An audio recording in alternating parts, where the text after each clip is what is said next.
6:31.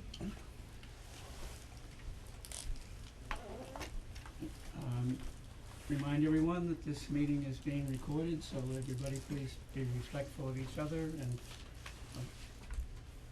be aware of what you're saying. It's our first meeting in the new year. I wish everybody who is here and the board a happy new year. And is there anyone here for open session? Okay. I guess. I don't know. This is my first one. We'll find out.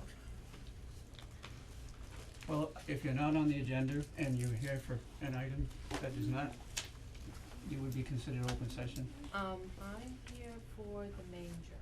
No, that's on Oh, that's on the agenda on then, okay. Okay, anyone else for open session? Alright, Katie, announcements? Alright, so we have a few things coming up for January. First of all, frozen assets. Right now, the toughest month of the year for most stores and eateries is January, because everyone spent all their money at Christmas time. So this is how we've rigged up frozen assets. You have to go into the stores to go find the application. Go get a cup of coffee, find some eggs, maybe some local honey, grab a piece of pie or a sandwich, piece of pizza, whatever. You sit down and you can fill out your application there in the store or the eatery. The few places that have them in town are the Hubtown Diner, Giacomo's Gourmet, the Country Trail, and the Pizza Palace. They all have forms available at their counters. We do ask for a $20 donation per form, but, we'll take more or we'll take less. It's fun. It's all for donations into the cause of special events, and it's all meant to be fun. The outhouse will go on the pond on Williamsville Road in the beginning of February. Hopefully by then we'll have a nice frozen pond, because right now it's still a little sketchy. First place wins $300, second place wins $500, third place, $150, Jesus, $500, let's try that again. $300, $150, $75 for third, and then the fourth place is 8 weeks of a flat of eggs each week, which in itself, that's a prize all on its own, because eggs are so expensive right now. So, go into any of those stores, the Diner, Giacomo's, Country Trail, Pizza Palace, find your form, sit down, enjoy your time there, fill out the form, and let's have some fun guessing on when the outhouse will fall through the ice. The next one up, and again, those are all due by the end of the month, so February 1st, so you have the rest of this month to do that. The next thing up is the Hubbardston Youth Baseball and Softball is having a benefit pancake breakfast on January 22nd from 9 to 11 at the Rod and Gun. Tickets are $10, and if you're under the age of 9, you get a discount of $5. So, but this all goes towards the Youth Hubbardston and Baseball League of Hubbardston. So go enjoy a pancake breakfast on January 22nd. Is there a time on that, Katie? Yep, 9 to 11 a.m. All right, the Not next. PM? Yeah, no, not p.m. We're not doing pancakes at night. Nope, Nothing nobody's wrong with doing that. I Hey, like well, that. yeah, I don't know I about like pancakes supper at 11 though, pancakes. but yeah, might be a Eggs. little heavy. The next thing up is, this one's open to the public. The Rod and Gun is having a no cover open to the public. They're having a band, their Double Barrel Band, and they are also having the Flippin' the Bird barbecue food truck out at the Rod and Gun January 28th from 6 to 11 p.m. Again, it's open to the public, so you don't have to be a member to go have some fun. Everybody go out there, go dancing, get some food, whatever. January 28th, 6 to 11 at the Rod and Gun.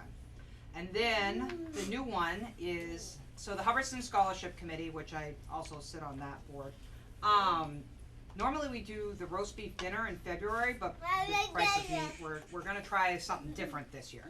So we all had our committee meeting last week, and we've decided that we're gonna try a tour of Italy. And let's be real about a tour of Italy. So we're doing Italian food.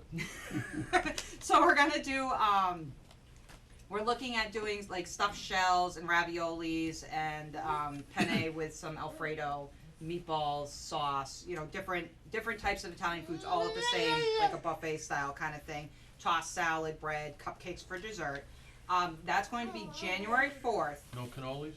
January. Try February 4th. Get my month right. Shh, don't tell them the rest of the board that I messed up. All right, February 4th. No cannolis. All right. Yeah, nice try. We're not that fancy. Come on, this is a committee. Not that Italian either, I guess. This is volunteer stuff. February 4th from 5 to 7:30 at the Rod and Gun. Tickets are gonna be $15 for adults and $8 for like 8 and under kids. And again, that's at the Rod and Gun, and that benefits the Hubbardston Scholarship Committee.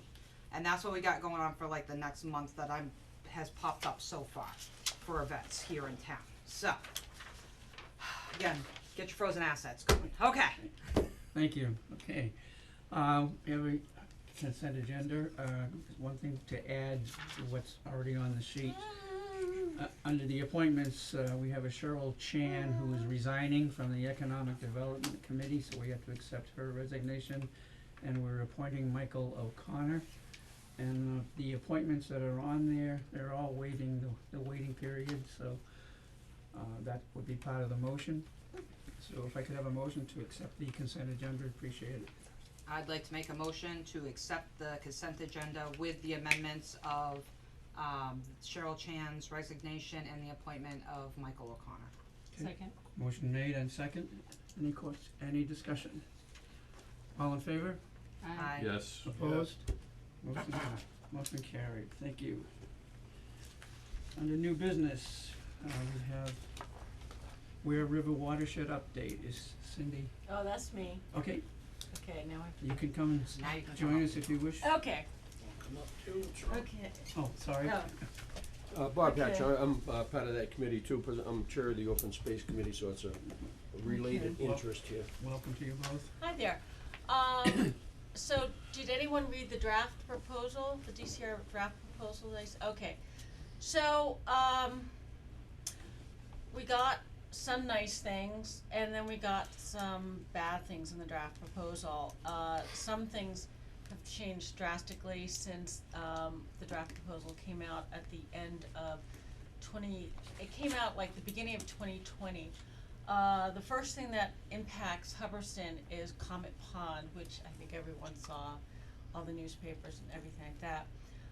Which is a shame, because at the end of 2019, Dan Clark, DCR regional manager, and I had a long, not a long discussion, but he finally said, okay, he'll allow long distance swimming on Comet Pond, and in fact, at the end of the dam on the left, they would put like a trail down to the water, so that's where long distance swimmers could go. Well, since that time, I guess there was a new DCR commissioner. They don't stay very long, and he or she has stated that swimming is too dangerous. Long distance swimming is too dangerous. So we're pushing back on that. ANCOB is aware of the issue,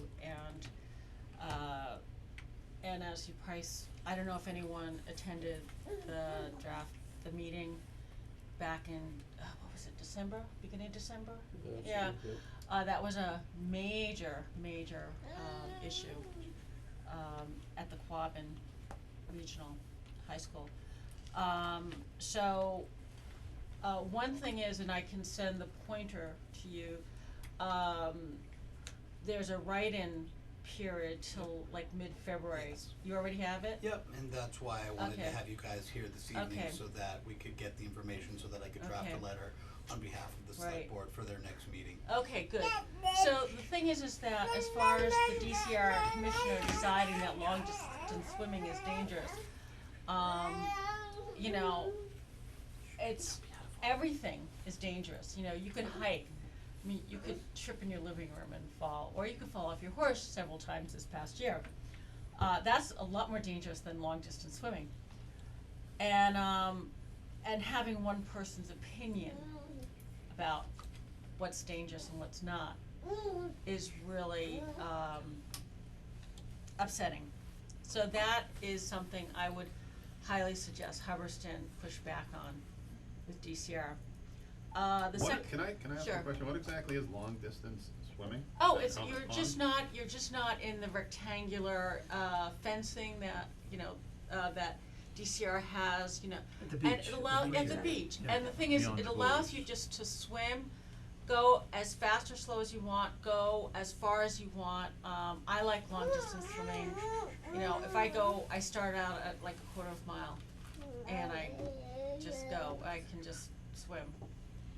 And who and- enforces the prohibition of long distance? Well, that's the swimming? thing. no one really does. They say, DCR will say you can't do it, but no one's really enforcing it. Plus, it was difficult to figure out whether or not, because of all the people who live on Comet Pond, whether or not DCR would tell them Right. that they couldn't do long distance swimming. It wasn't clear whether or not that was going to be an issue. So it just really was. It was pretty annoying with DCR. Okay. If I could ask a question. Sure. Following up on his, when he was talking about enforcing, and I got Mm. your point on that, but worst case scenario, if something went wrong, who's liable? Are we? I think DCR actually owns most of the pond, so the But I town. mean, if they have basically said no long distance, and then we have it, No, the somebody town. gets hurt or drowned. No, that's the person's own issue. They do you it at know, their own risk. Yeah, they do it at their own risk, like anything else. Mhm. You know, unless the town had an event and did long distance swimming, that's a different story, but, Mhm. you know, like anything else, it would be that person's issue. Okay. Yeah, their responsibility. The second issue is hours of access. Right now, all of the watershed is open 24 hours a day. They would like to close it, I think, an hour after sunset and then an hour before sunrise, which is really tough, especially in the wintertime for people who work. You have a lot of mountain bikers who go out there after work with lights, you know, headlamps, etc. And DCR would be saying you can't do that anymore. What their goal was, of course, is to prevent dumping and illegal activities in the watershed. But as someone mentioned at the meeting in December, the lawful citizens probably wouldn't go in there, you know, after the hour after sunset. Right. But people who are dumping will just go there. Yeah. So, Rules don't prevent them from dumping. yes. Yeah. Yeah. Plus, they wanna close the roads off, most of the roads off in the watershed, but keep them open for hunters, which I haven't quite figured out how they're going to close the roads off to everyone but hunters, unless. What about ice fishermen and stuff like that? There's no real pond except for the backup from the dam that I can think of, and that's Corps of Engineering. I mean, a lot of people ice fish. A long Common pond. Oh, Comet Pond, sorry. Oh, you're on Long I'm Pond? thinking I'm Well, thinking yeah, of but Ware Cindy River. made a transition there, so. Sorry, she- sorry. The long distance swimming in Comet Pond, Yeah, two was different done, separate things, yeah, and the sorry. issue relative to the, Access. Alright, so you're watershed was Yes. just trail access, you're et not- cetera. Yeah. Oh, shit, okay. Yeah, so, yeah, that's another issue. Yeah. You have snowmobiling, so they said, well, for grooming, they would make an exception. But, for snowmobiling at night, That's ridiculous. well, that's what we're trying to state with Cause DCR. it gets dark at like what, 4:30? Yeah, I know. 4 and in Yeah. the beginning Yeah. you have to. So if you wanted to walk your dog when you get home. Yeah. You're out of luck, in theory. So that's the second issue. The third issue, which isn't relative to a lot of folks, is, but is actually, you know, could affect you if you wanted, could affect me if I wanted to host an event, is that prior to this proposal coming on board, if you organize a trail ride or such and you had more, you would have to get a permit. Okay, you could have 30, 40 horses, whatever, you know, but if you have a large group, an organized large group of trail riders, you have to get a permit. Now DCR, after all these years, is saying that, no, the limit is 25 horses. That's it. If you organize an event, all you can have is 25 horses. Yes. This is only watershed trails, Watershed. not parks and rec, so our state forest is parks and rec. Okay, For the yeah. most part, yeah, so. Yeah, so, but still, for me, it is watershed. I don't know how many of you have heard of Bay State Trail Riders, but okay, I had talked to Becky Gallagher about, because we're opening up some of the trails behind my farm on Williamsville Road. And I said, well, you know, once things get established and we get more trails, I could host something out of my property, you know? But 25 horses, it doesn't make sense. It's, you know, it's tough. They run their events at like 40 to 50 horses. Yeah. So, It's usually a good size. yeah, like, yeah. So how did they come up with all these Oh, it's bureaucracy. That is a good supposed numbers, question. you know? Supposedly, they said DEP wanted to limit the number of horses. However, yeah, I know. It's like limiting deer Yeah. Yeah. in Yes. the woods and Yes, squirrels. I know. They're out of their minds. Yes. And so the thing is that it's not often you have a big organized event. You know, Barry riders and drivers are the only ones in this area that really have a few organized trail rides. And so why is DEP saying, you know, it's not like you're gonna have 30 to 40 horses every day. So those are three major issues that I could see with DCR, I know, with the proposal. It's called control. And it's not at the regional manager, Mm-hmm. okay? It's above. Yes, it's above. Yeah, because we had, these three things came up all of a sudden in the draft proposal. So prior to COVID, when DCR was talking to us, you know, the long distance swimming in Comet Pond was fine. We didn't even talk about a limit on horseback riding, on horses. So this is all from above. Plus, they're adding more towns into the Metropolitan Water District. So I don't know if, you know, they're seeing more scrutiny in this area.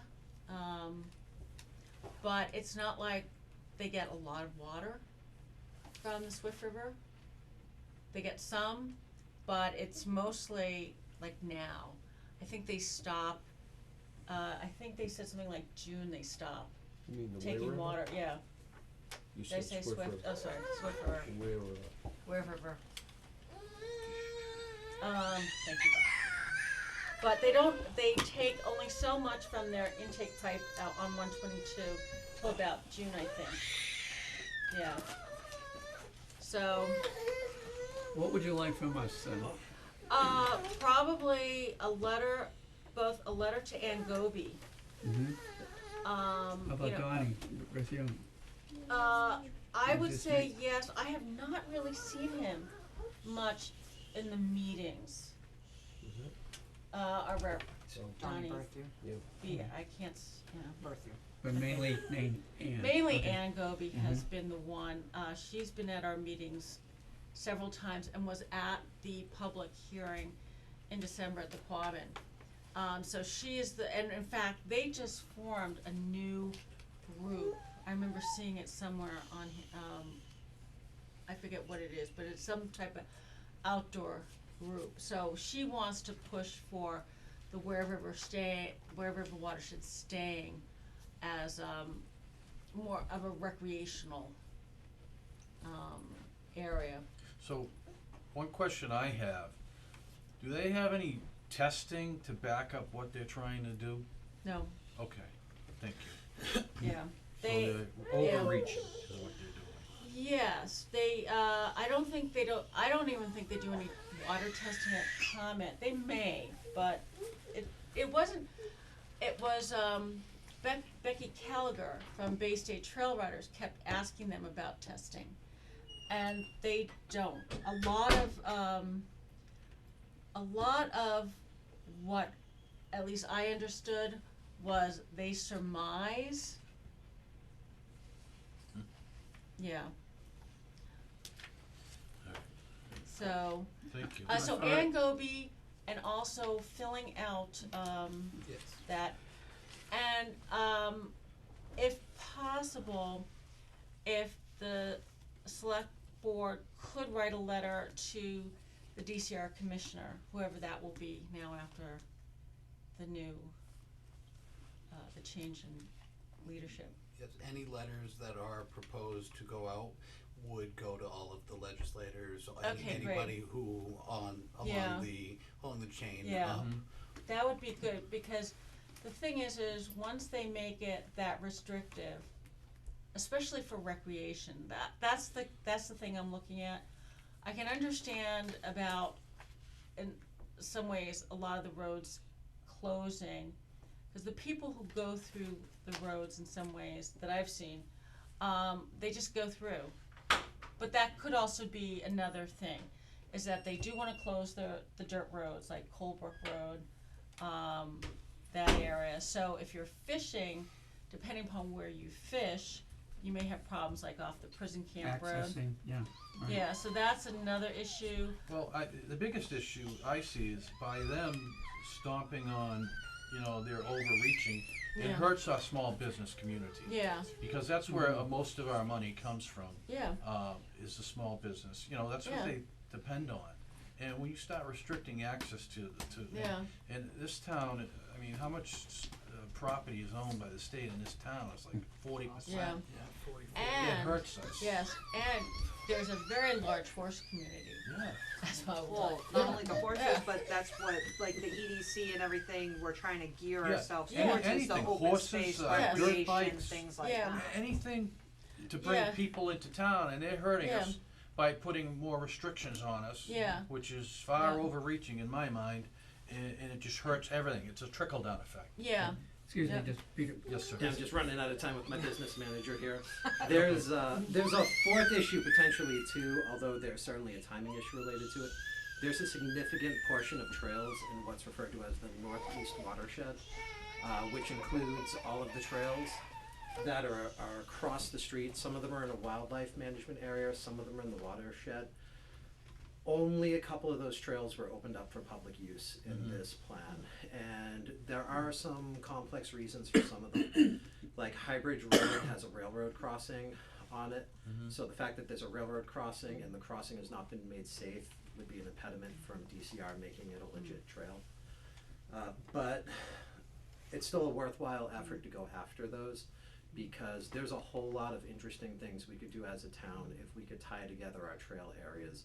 Specifically, since our town center is pretty much on the watershed, we have a heck of an opportunity with the way it almost abuts the ball fields, where if we could work with DCR in the long run, get access, and maybe get some connectivity there, but the more immediate term step would be to try to get some more of those trails that are in that corner of the watershed approved. Now, there is a process being built into the new management plan for trails to come up on yearly review, for them to be presented and potentially accepted by DCR and the Watershed Authority. But it's an untested process, there's no publication of what their standard of review is gonna be. So I would suggest that the town add as a fourth item, clarification on those issues. How exactly are these decisions gonna be made? What's the standard of review gonna be? Is it just gonna be one arbitrary person's discretion, or is there gonna be a real process where you just check the boxes and get a trail in? we're hoping, Chris and Bob and I are on the trail committee for Ware River Watershed. And there are a lot of trails that we've highlighted that are not being proposed yet. But, once our group becomes stewards, we're hoping then to attack might not be the right word, but attack these other trails, to try and increase the number of trails, et cetera. Yeah, I don't know, are you folks aware of the Ware River Trail Subcommittee? Have you ever heard of it? No. That's a big plus that's happened, starting, about this time last year, I think, at the inception of it was. And DCR has okayed that, so they recognize this subcommittee. And the significant part of that is that, previously it was a hiker voice, an equestrian voice, hunter voice, a snowmobile voice, etc., which turned into just a confusing mess. And so right now this trail subcommittee is a conglomeration of all of those folks, and even there's a historian aspect because out in the forest and stuff like that, sometimes there's old cemeteries, etc. So it's a really very positive thing because it has a lot more clout, if you would. Although maybe not enough, but it's a voice that's heard from a conglomeration versus a whole bunch of different voices, each with maybe different interests. So that trail subcommittee meets on a regular basis. And they report to. And we've put together a master map DCR. of like the trail systems that we would like to see, and that's open for discussion. And per what Cindy noted, part of their new plan is at least to review that. That in the past, it was like they made a decision, it was like end of story. So, and one other aspect was the stewardship. We, through the Open Space Committee, are stewards for our state forest with DCR Parks and Rec. And so I'm part of that, and I submit that plan, so we can go out and maintain it, and as long as it's reasonable work, we can do things without their blessing for every single thing that needs to get done. Okay. We can even propose a new trail out in that area and stuff like that. So that's another little aspect. It's moving in the right direction, but per the things that Cindy brought up, some of the things that they, part of this plan right now, to get a voice from the town saying, you're overreaching on some of these things, it's not good for our business. Correct. It's Yeah. not good for the town, et cetera. Correct. Would be just another piece of emphasis that says, let's listen to the towns here, folks. Now, on Comet Pond, was it just the long distance swimming, or were there any other limitations on, let's say, the beach area? No, it was just long distance swimming. They did okay paddle boarding. That was one of the things they wanted to take away, was paddle boarding, because they were afraid, well, if someone falls into the water, they could contaminate the water. Put their swimmers at the feet. But there's Yeah. boats with motors on them. Yeah. I know. So- Yeah. Seriously. I know. Really? I know. I So know. that Like that they sometimes gave up on. Yeah. That you can't yeah. make this stuff up. No, no, you can't. So, and the thing again is that they don't do testing. They have even the thing they're looking at is, okay, it looks fine now, but what about in the future? Because they'll even say the water quality has been very good for the past 10, 20 years. Then why are you changing things? Right. Yeah. So.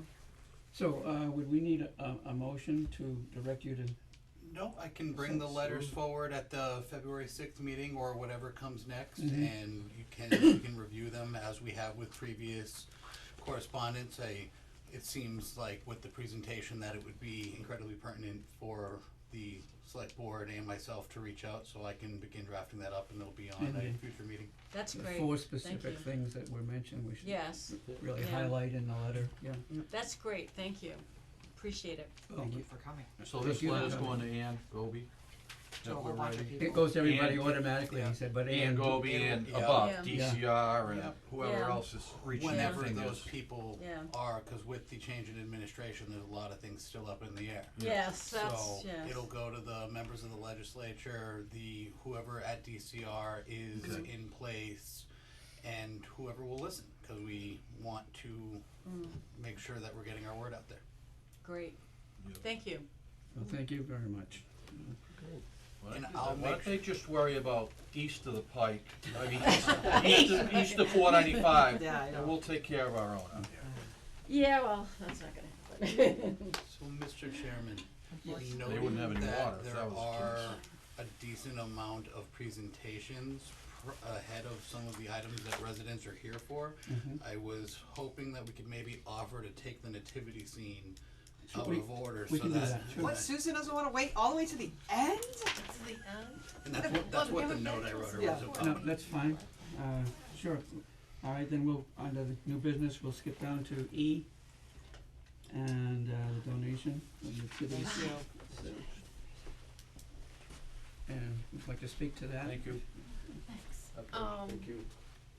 I'm unprepared for that. I was just asked this afternoon if I wouldn't mind coming to the select board meeting because they're gonna talk about it.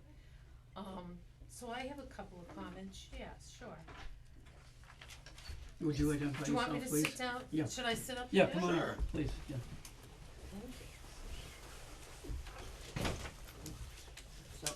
Just don't worry about it. Okay, so, anyway, Would you identify yourself first, please? I'm Susan Breggy, live up on Root Road, lovely, love living in town. I'm a newbie, only been here for like 28 years. Anyway, you probably notice a nativity scene that's down by the church.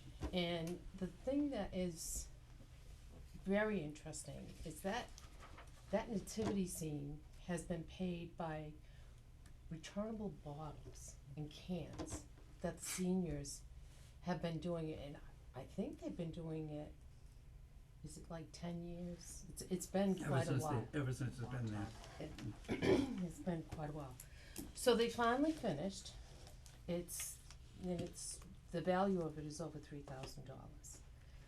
When they first started on this project, they offered it to the town, and at that time, the town said no. And one of the things I'm noticing is many who go to the senior center that donate their time, they're getting older. You know, these people were in their 60s when they first started going out, 80s. 70, 80s. We even had some people who are in their 90s that are still coming to the senior center. You don't have the energy. You know, personally, I'm trying to get younger guys to come to the senior center, and you know, a lot of people think senior center, you're sitting in the corner drooling, wetting your pants and all that. We're not doing that, trust me. But we would like to offer this to the town again, and so that it could be up in the common, you know, and it's not something that's kind of chintzy looking. It's nice. I mean, you've seen it for years, so they'd like you guys to take it over. The town. Yeah, I have a few thoughts on this if anybody wants to hear it. Okay. So, I do remember when it came in front of the select board years ago. The only person that's still on the select board is Jeff when it came in front of that, and I do remember that, and it was a very cringy conversation, and I don't want to rehash that at all. So we're gonna move forward with if the town were to take it now. So there's a couple things as somebody that sets up. Right. Yeah. Okay. So the two people that do the bulk of the work is Sanda with Parks and Recs, and she usually gets Parks and Recs to make sure the lights are good on the tree. I get the DPW to bring the menorah up and put it in a good spot, and then I take care of the deer and the lighting up there. Yeah. Sanda takes care of, and sometimes her guys, but it's usually just her, the lights over at Charlie Clark Corner, and then the seniors do the menorah down at the other church, which kind of frames out the town. I personally don't feel either way whether the town should take the menorah and the whole creche and everything, all the pieces. I'm not a religious person. I have a tendency to steer away from religious stuff with the town just because I don't want to get into the big hot mess of who said what and who wants what. That's why I stick with the deer and the lights and stuff like that. If we were to I personally think that corner is the best spot for it because you can see it. Because my only fear, Which corner? The one at the the one church? down there. Yeah. Because my only fear is because we have so many of the statue, the monuments up. There's not a good spot. So I was literally thinking about this. Where would it go up at the common? There's not a good spot because all the monuments are in front, and then you have the tree on the corner, and that's usually right in between. We kind of stuff the menorah because that's the only spot. I don't want to say anything bad about that, but like literally that's the only spot. That's why the rest is like deer and lights because there's nothing else you can really do up there. The only spot I could think of would be either further back on the church, but then I had a thought. I'm like, well, wait a minute. What about Charlie Clark's Corner down there where the gazebo is next to the fire station? And I'm looking at it and I'm like, that might actually work. So... By the sign. by the sign. There's like a whole yard there, and granted, if there's a lot of snow, the highway department sometimes kind of stuffs the snow on, but it could always go in between the gazebo behind you have the sign, the tree, gazebo, fire department. It could always go like in between, kind of nestled. Okay. I don't know how anyone feels about that, but again, still it comes to the point of somebody has to deal with it, and where is it going to be stored? Those are two questions I was about to ask. So, Is there power Who's gonna There's be- power over there. outside of the hard wiring of the yes, sign? Alright. yes, the Charlie, the gazebo does have some sort of outlet, cause that's how Alright. Santa plugs in her lights that are on the garland. Where is it stored down? At the church. Can they pay the church to store it? The church stores it?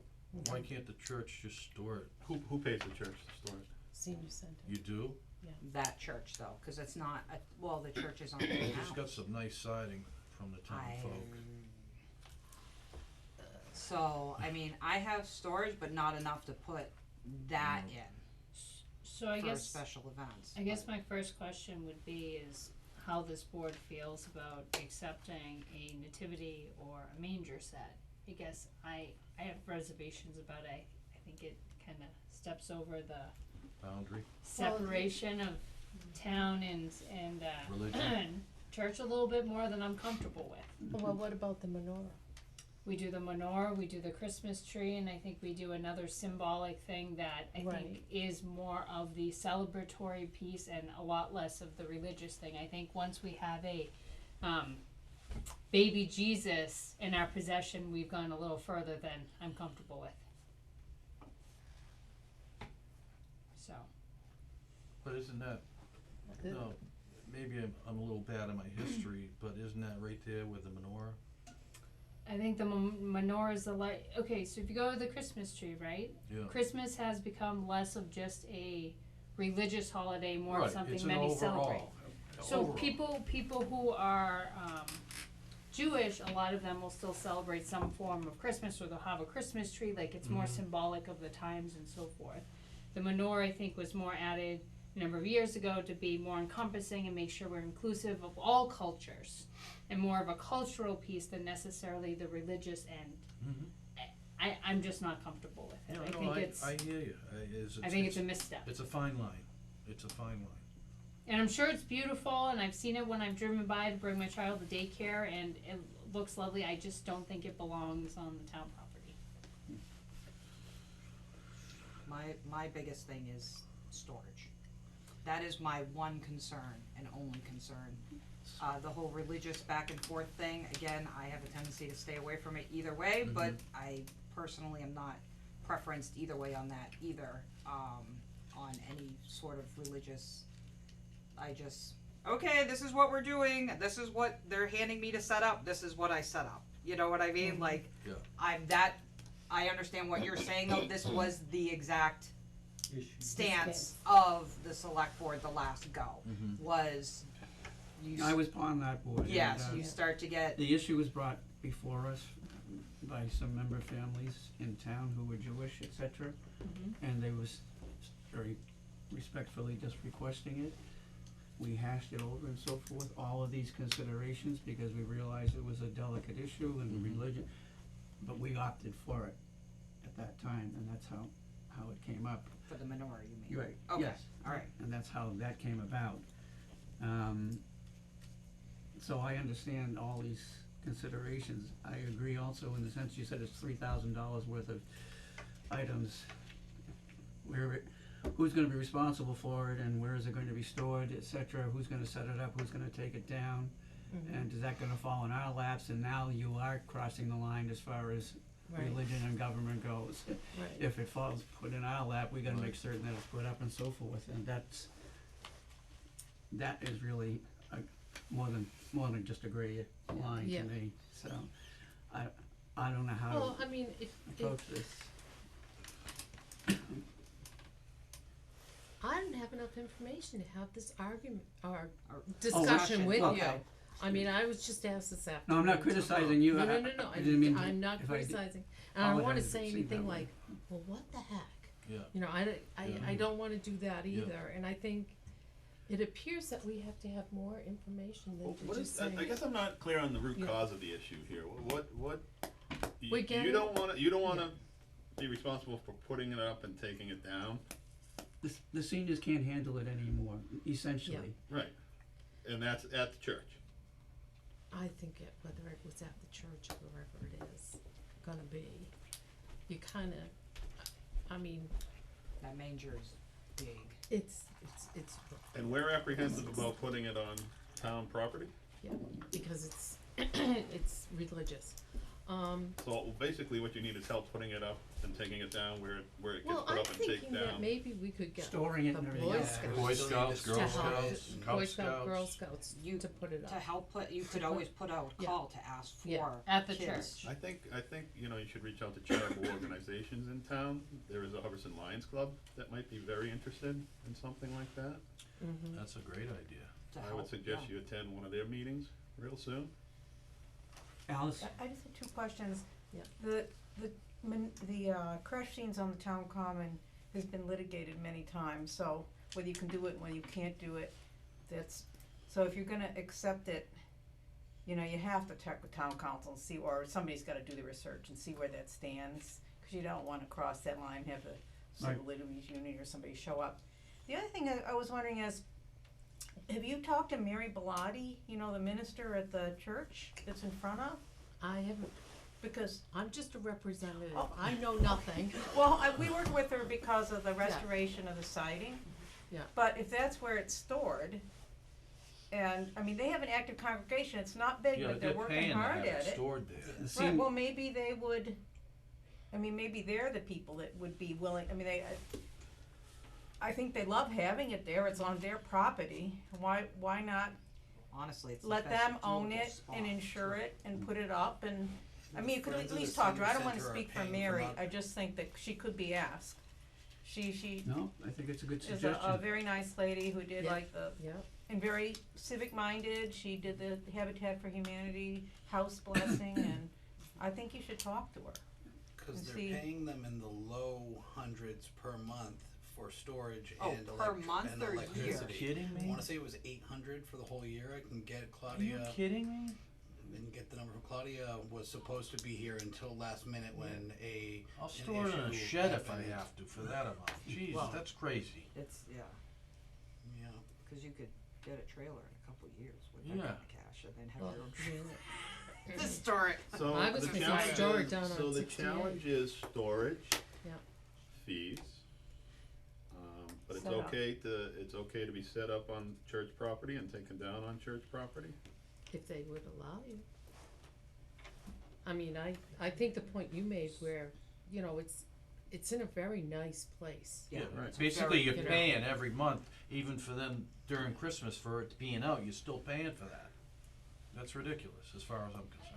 I guess I just don't know if the proper home for this conversation, unless there's a thought to put this back on town property, is really before the select board. It seems like it's more behind the scenes. Mm-hmm. It's owned by the Friends of the COA, it's Mhm. not owned by the COA, it's, No, It's it's not owned by town. the COA.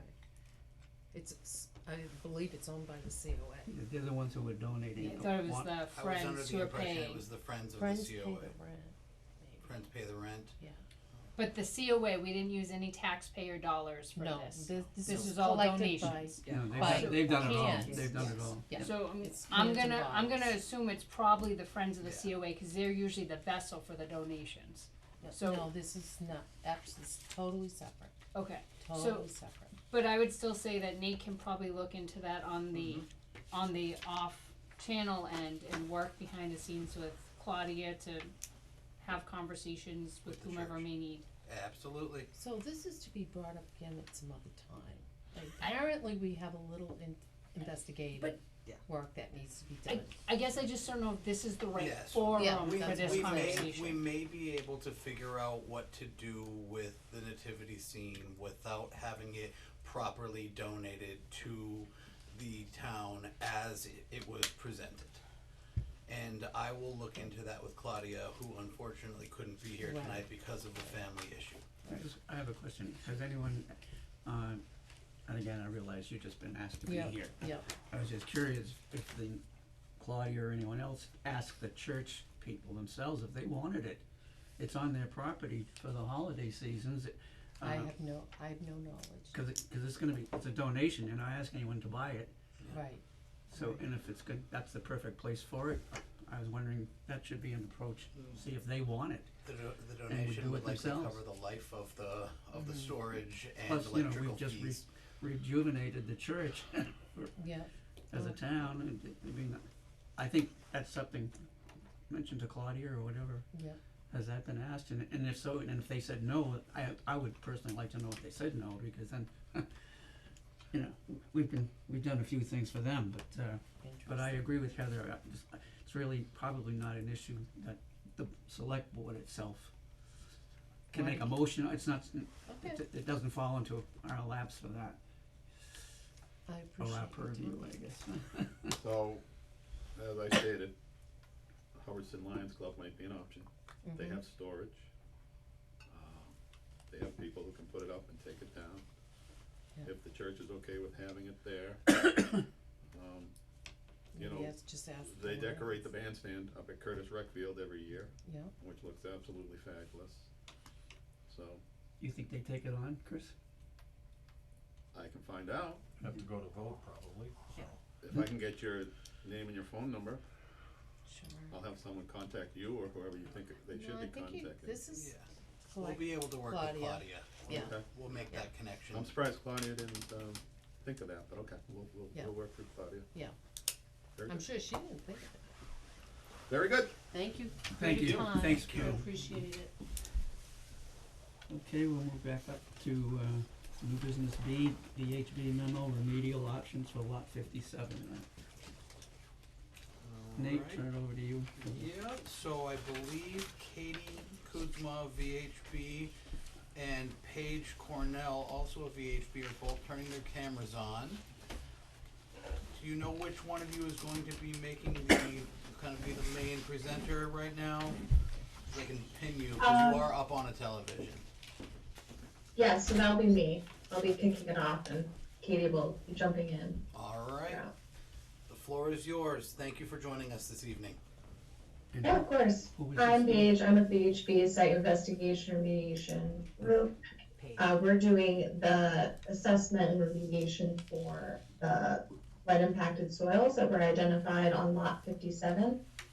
So for some background, in April 2021, we conducted some superficial soil sampling in an area of lot 57 that was used as a shooting range by the police department. And based off that sampling, we identified concentrations of lead that warranted reportable condition in Massachusetts under the Massachusetts Contingency Plan. So based off that, we reported to Mass DEP. Oops. Uh-oh. Oh, you should be back now. Oh, You back? You're frozen. I'm frozen? Oh no. Our internet connection's unstable. What's new? Yeah. Welcome to Hubbardston. Welcome to Spectrum. Paige, can you hear us now? Yes, yeah, I can hear you. Okay. Alright. Go ahead, Okay. you're Yeah, back no, on. you're good. Am I unfrozen? Okay. So we identified lead impacted soils on the property where the shooting range is located and reported to Mass DEP and got a release tracking number. So now that we have that, we're kind of in the MCP system, which governs the cleanup of waste sites in Massachusetts. And we now have to go through the MCP process to close out this issue with Mass DEP. So based off that, we've mobilized to the site in August 2022, where we did some supplemental sampling to further delineate the extent of the lead impacts of the shooting range, sample groundwater to confirm that there wasn't any impacts to groundwater, and kind of use that data to determine the next step forward to close out this issue with Mass DEP. We recently submitted, our latest regulatory deliverable to Mass DEP, and we now have until November 15th, 2025, until we have to submit our next regulatory report showing that we're continuing the assessment of the lead impacted soils in this area. So ideally, it would be beneficial to close out this issue by 2025, rather than submitting another regulatory deliverable and pushing that down the timeline. So we prepared this memorandum. I'm not sure if this was passed around It was. or not to review. It was, okay. So the purpose of this memorandum is kind of to outline those potential next deliverables to be submitted to Mass DEP. whether that would be a permanent solution with conditions or without conditions. So those are the two closure reports that could be submitted based off the data that we currently have. So I can kind of provide some background on the first option with conditions. So under that condition, we would do a RAM plan. We would take an area of the lead impacted soils and keep it on the site, and we would do what's called an activity and use limitation, which would be a deed restriction on the property, basically prohibiting the movement of those lead impacted soils to another portion of the site and making sure, you know, that exposures to those soils in the future aren't going to be an issue. So we did have that as a total cost of around $80K for that, to account for, you know, that's from moving the soils, doing additional confirmatory sampling, and submitting that final closure report. And then the second option that we had was a permanent solution with no conditions. So under that closure option, we would remove that isolated area of lead impacted soils in the shooting range, dispose of it off-site, and submit a report to Mass DEP saying that no further actions needed. There wouldn't be any constraints on the property for future construction, and it would kind of end at that point. There wouldn't be any future regulatory deliverables that would need to be submitted if construction were to occur. And that would come out to be approximately $120,000 for that option. I can answer any questions about like the regulatory process or the assessments conducted to date, or I can just kind of jump right into pros and cons of each of those choices. Pros and cons.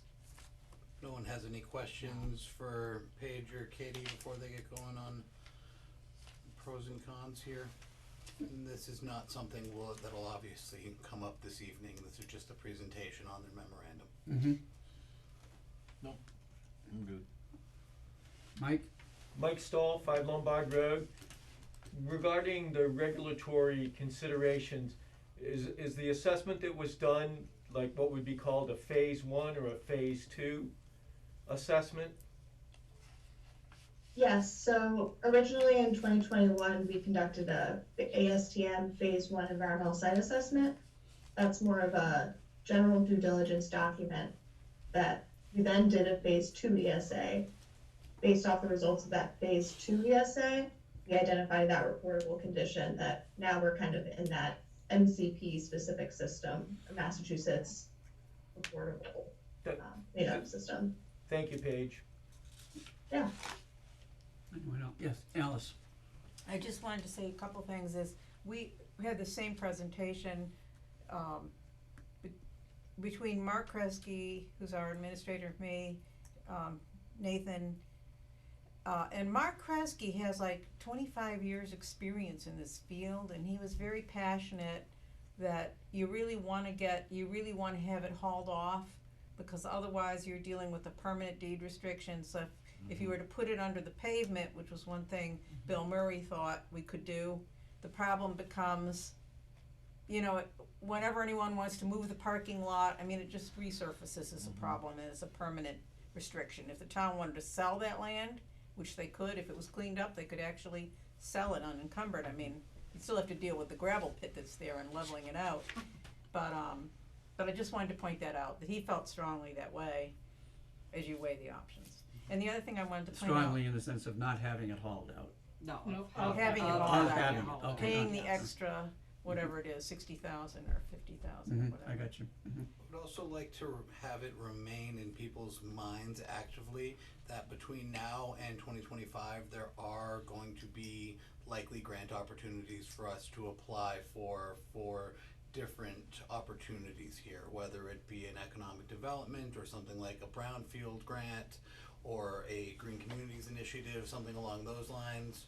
There may be funding sources out there that my office can work with, whether it be VHB or whoever we're working with at the time, to configure what's out there and what makes sense for us. You mean like to turn it into a usable property for the town people? Yeah, And if I Or whoever? Yeah, that's what Okay. that's basically what the grants would have to Yep. be for. Yep. Would have to be towards economic development or housing development or, cause there's not much free money out there for just the remediation of a pit. What, one question I haven't seen anything that tells me how much land is there. 15 acres. 15 acres. That's the pit acre. That's the whole parcel. Okay, the whole land, including, the The contaminated. contaminated area is pretty small. Right, yeah. She can tell you, I but- read it all. Yeah.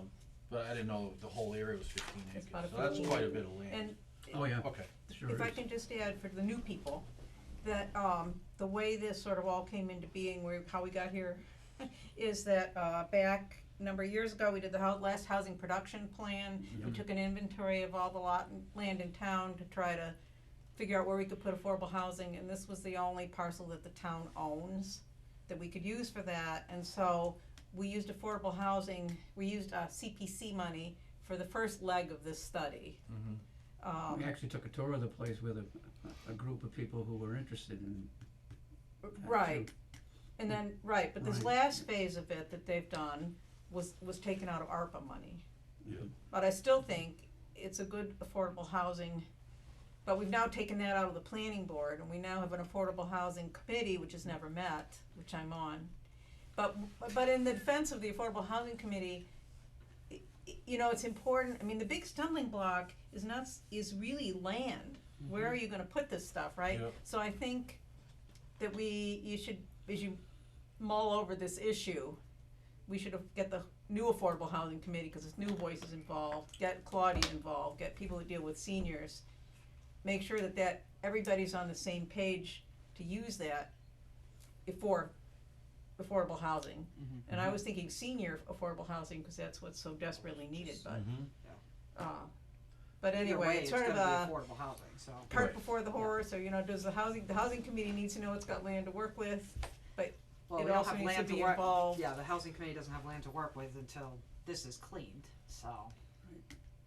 Well, at least not town-owned land. So Well, I to- mean, they could so- meet and they could look at Yes. other options, but we've been doing that for the last few years, the planning board.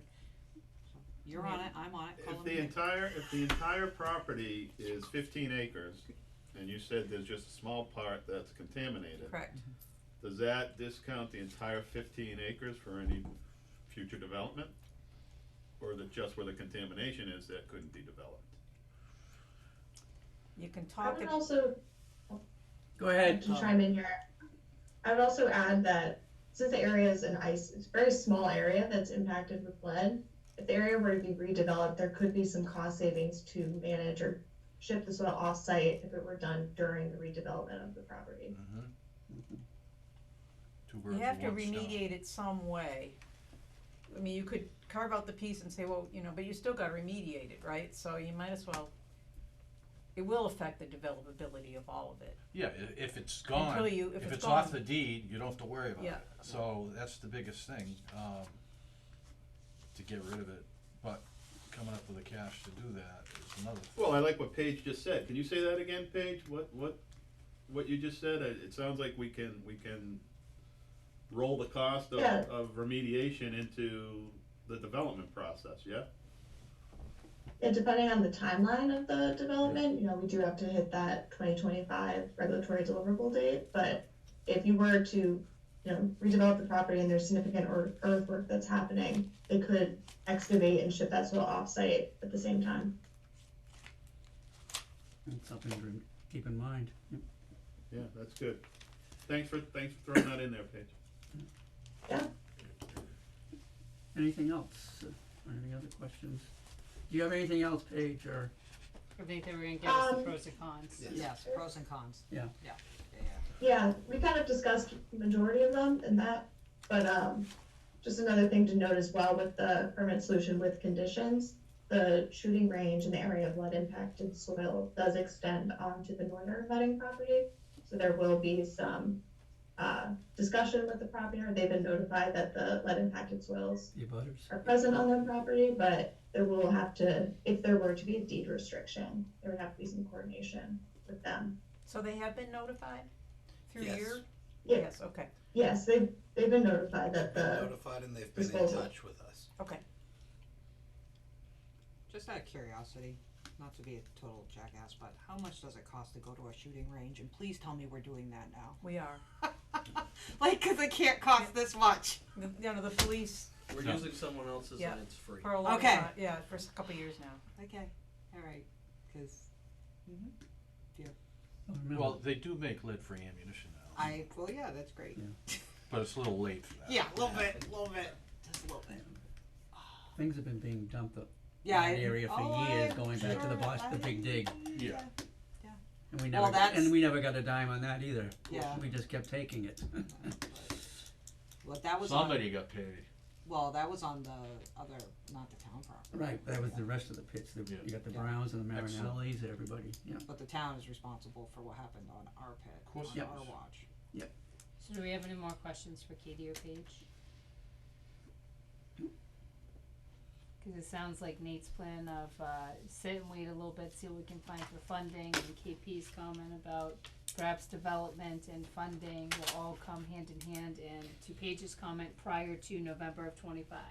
Yeah, absolutely. Gotta make it That's all why work. we just wanted to bring them here this evening, cause they did offer to make the presentation. I felt it was important for you to hear from them regarding this memo, and we are looking to move forward in a variety of ways. I will be meeting with members of the planning board, members of the Affordable Housing Committee, and hopefully the new administration, once they kind of get off the ground on things we could do here. I'll keep Paige and Katie in the loop, as they've been great over the first two phases of this project, but as I said when we first got talking, there wasn't going to be any sort of end game conversation happening this evening. It was Right. just to have them present Informational. the two options as seen by the report. No, and I would like to just remind the board too, this has been an issue, I've been on the board for 10 years, this has been we've been talking about this for 10 years, because we are in need of revenue, et cetera, and so forth, and townspeople have always been saying, we've got this thing, let's look into it, and there have been a number of times that we've looked into it, that's been blocked at times, various things, but the point is that this isn't anything new, it's something that has been really on our minds for many, many years, and I'd love to see it get Developed moved on that. something different than a pit. Yeah. Run But- to that. But thank you, for your, information, we appreciate it. Yeah, of course. So, we're all set then? We're all set. Okay. Paige, Katie, as always, thank you very much. Thank Yeah, you. Thank No you. problem. Good night. Talk soon, hopefully. Yeah. Bye. She's still talking?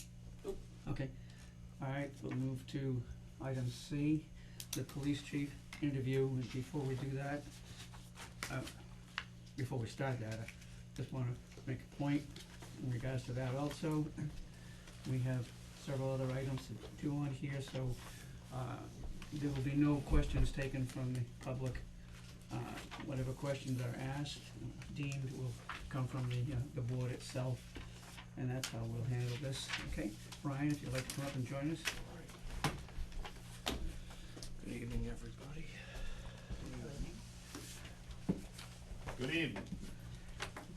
So you got the cover letter and resume that I sent to Nate, but there's other paperwork in here. What expensive paper. Right behind you, Alice. There's no expense. I see that. We pay you well. Thank you.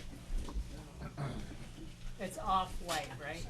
It's a tannish, I don't know, what do you call it? Linen paper. I'm making Having sure. trouble? Having Well, I was trouble? thinking my glasses had like something smudged on them. I was So like, oh there's no. a cover letter of my resume, there's Yeah. a couple pages about me, and, Well, why don't we start with you, Ryan, why don't you, whatever, Bye, Alice. Good night, Alice, thank you.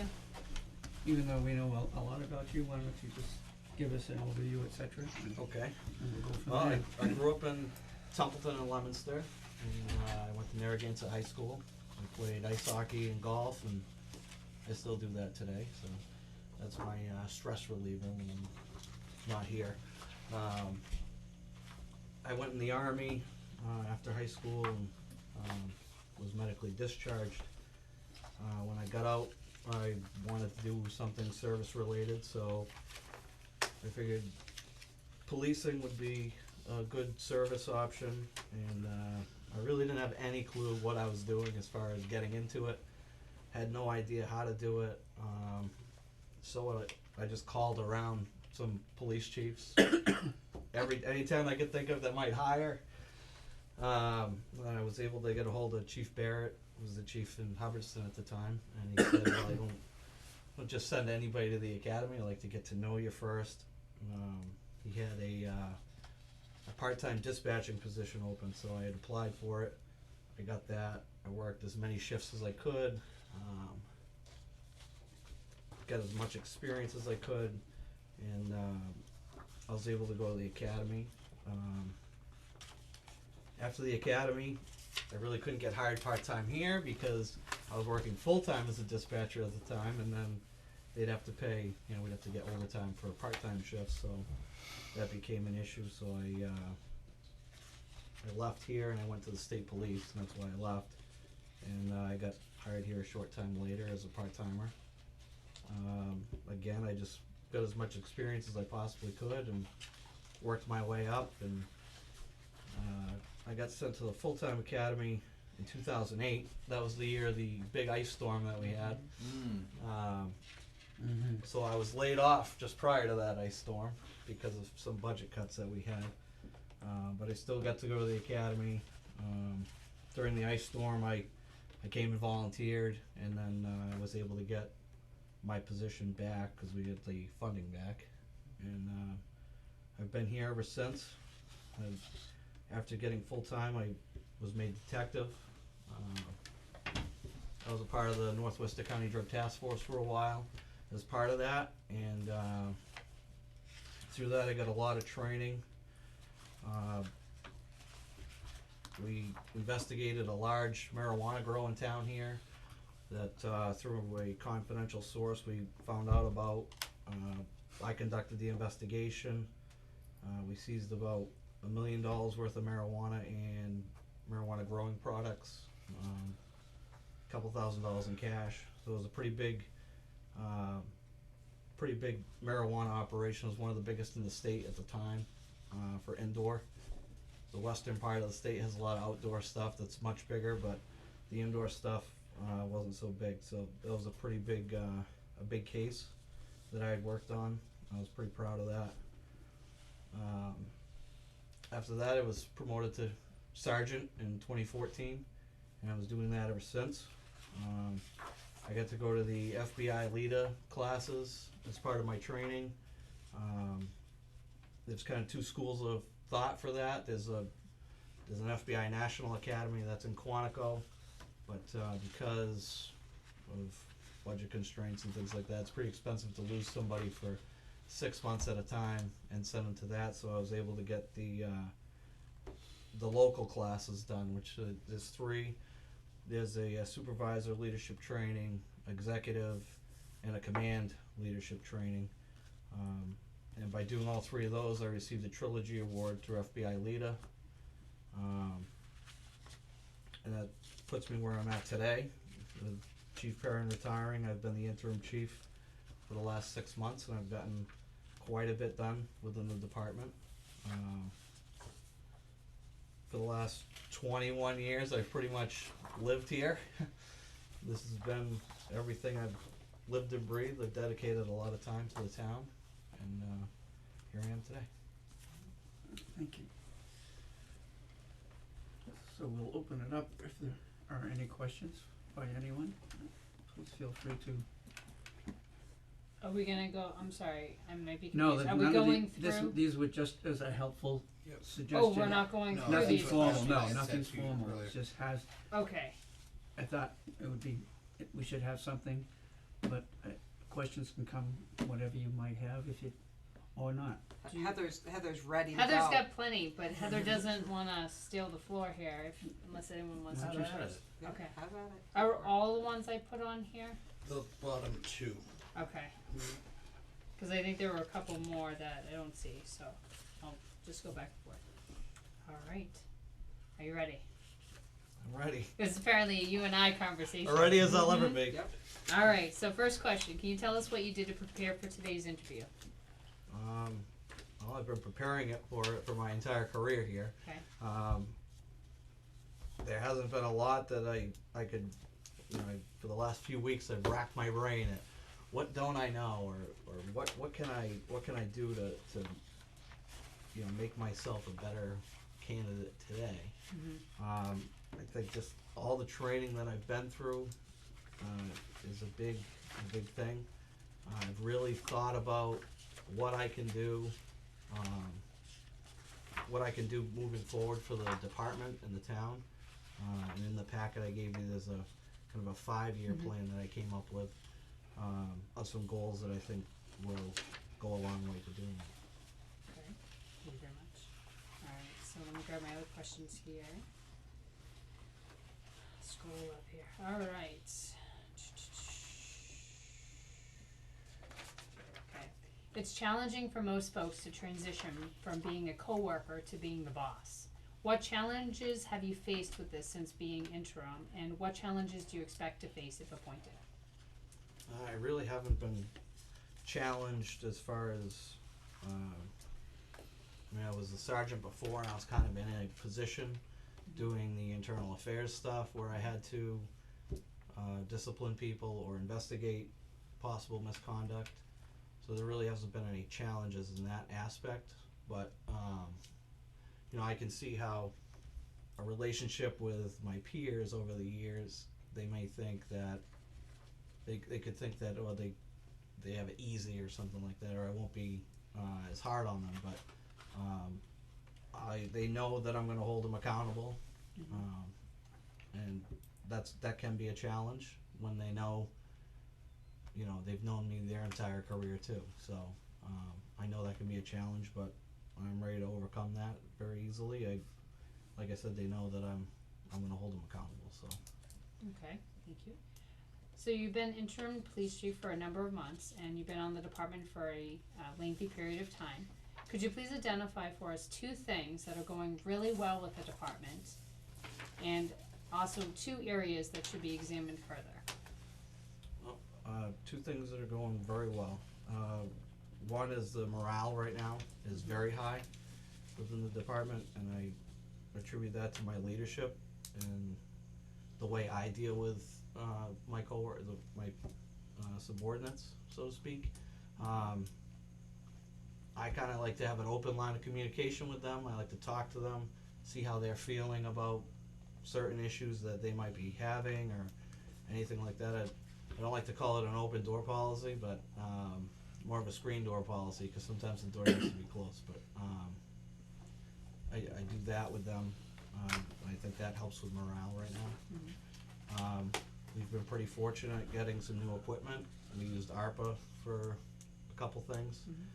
Police radios were a major concern of theirs and their officer safety, and having been in their shoes, I know what that feels like to not have that lifeline work when you need it to. And we've gotten some new tasers. We did a new agreement with them. So the new equipment, new police cruiser, that stuff's been very good. So some challenges moving forward. Our budget. Okay. I know what kind of financial kind of crisis we're in right now with the school budget and having to cut back and still provide the level of service that we have been. That's going to be a major challenge, and the other thing is retention, officer retention and recruiting. There's not a line out the door anymore when we post a job. There used to be. And when I took the state police exam 20-something years ago, there was 40,000 people that took the exam, and now there's like 10,000 or something like that take an exam for that. And we're a smaller town that we don't pay as well as some of the other ones, and that's just because of the financial situation that we're always in. But I see those as challenges moving forward.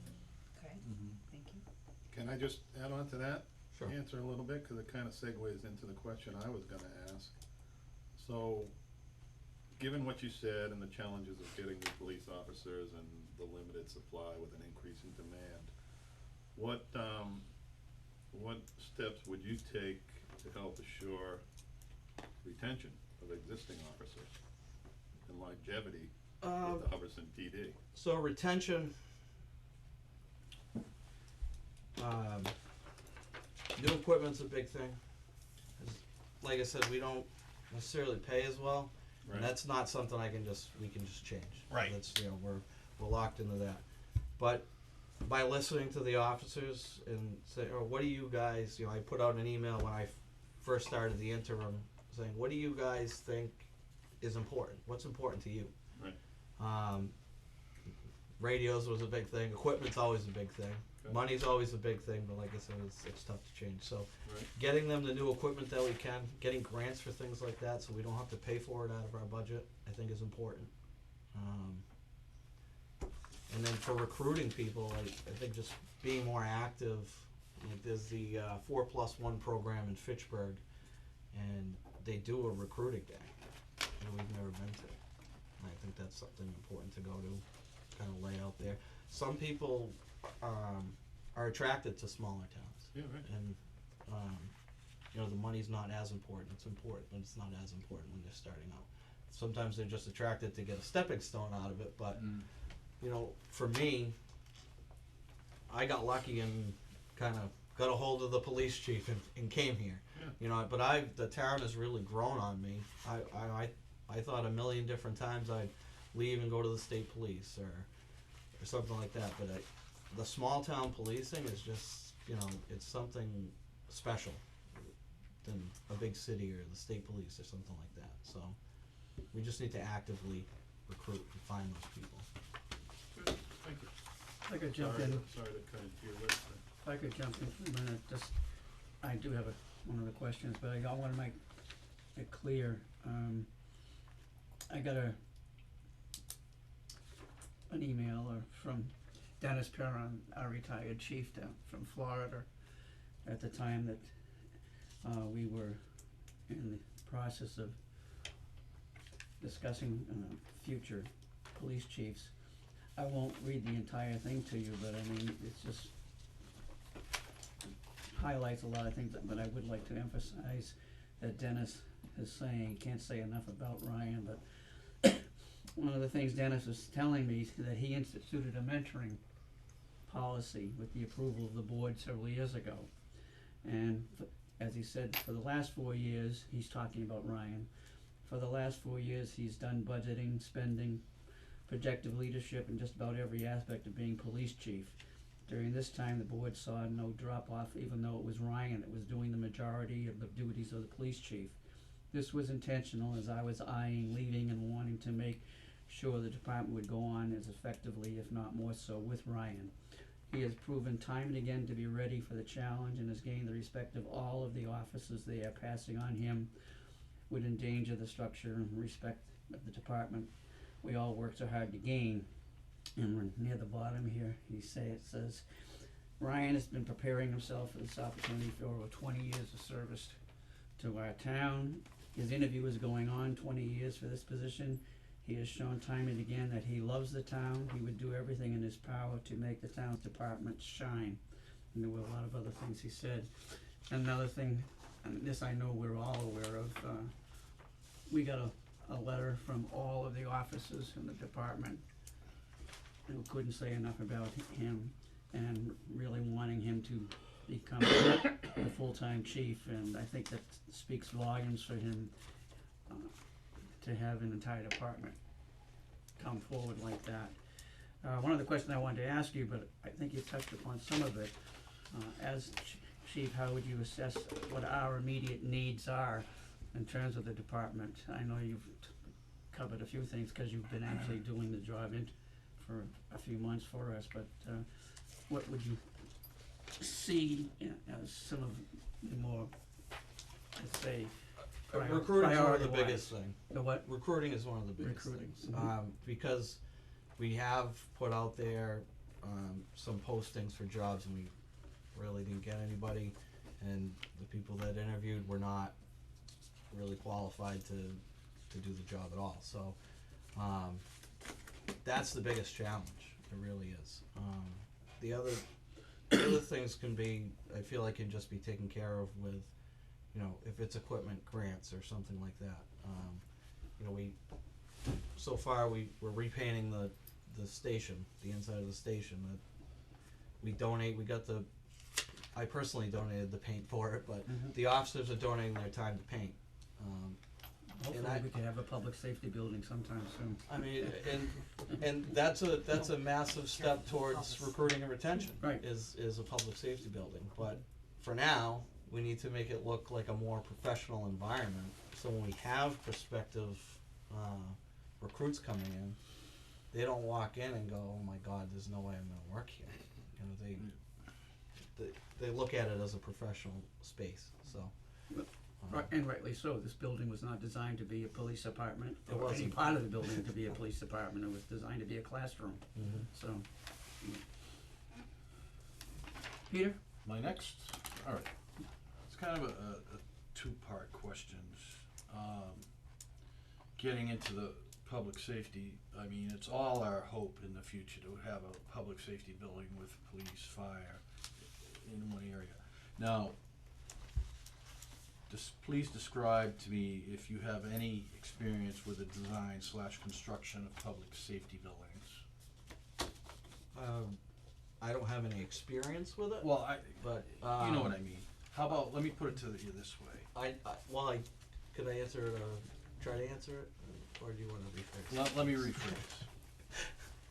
As you know, I came from uniform. I've done booking, I've done intakes, I've done property,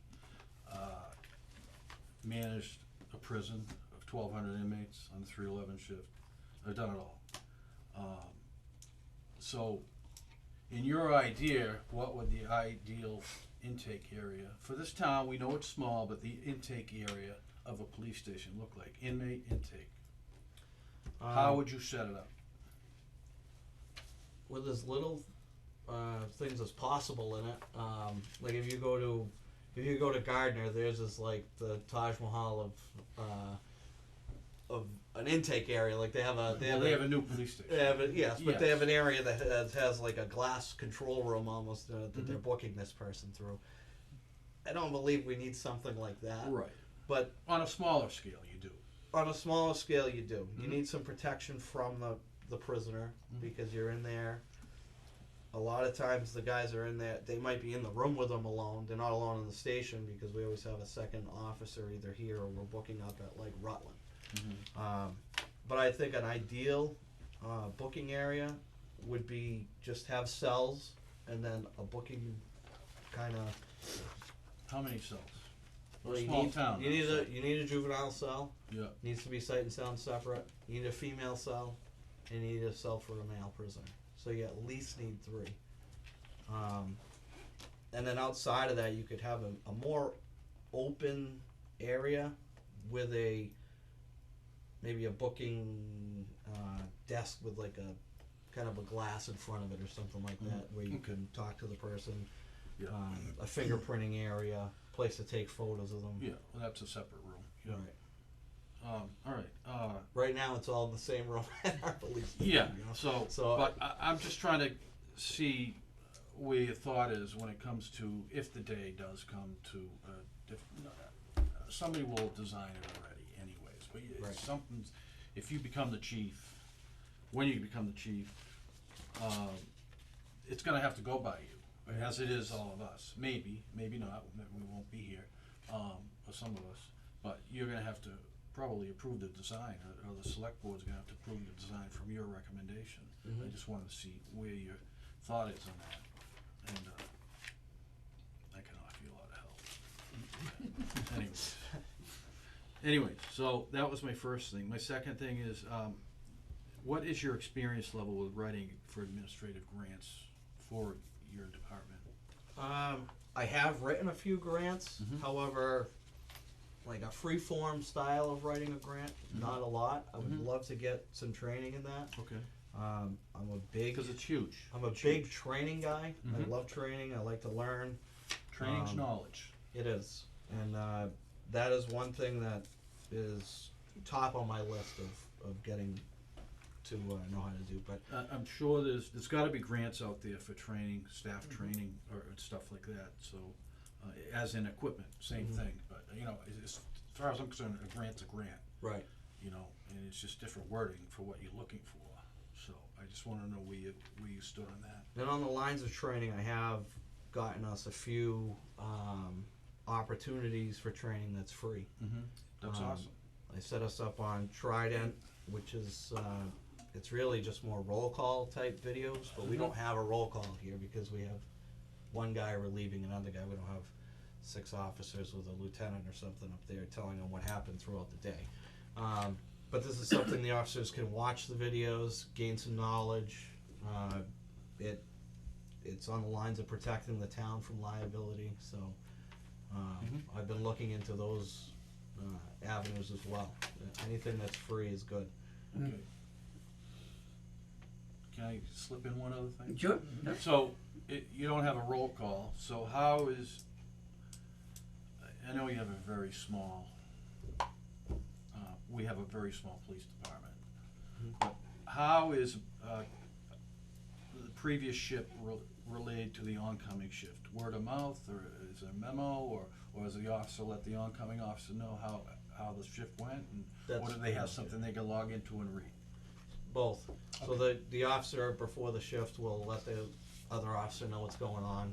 If he doesn't, for some reason, have the time to tell him, either a call comes in right away and he's gonna run out the door, and then they can read the dispatch log, which they always do. It's very important, very important to know what's going on in the town prior to coming on shift, so. Absolutely. Very good, thank you very much. My turn? Go ahead. Okay. I have one question for you, and you know me, it's all about community service. So, barring, like, not talking about the big items, like obviously Field Day, the Hubbardston Fair, Dingy Dash and stuff like that, and also leaving out, standing out there in front of the school line, because that's another one. Building community service, especially with police department, is very important. You need to, you know, you need the residents to be able to trust the police department and feel comfortable with the police department. We never want the police department to be, you know, looked upon as scary or vicious or anything like that. So community building is always very important. How, barring all those big things, do you build community service? What do you think is some of the top things you could do for your police?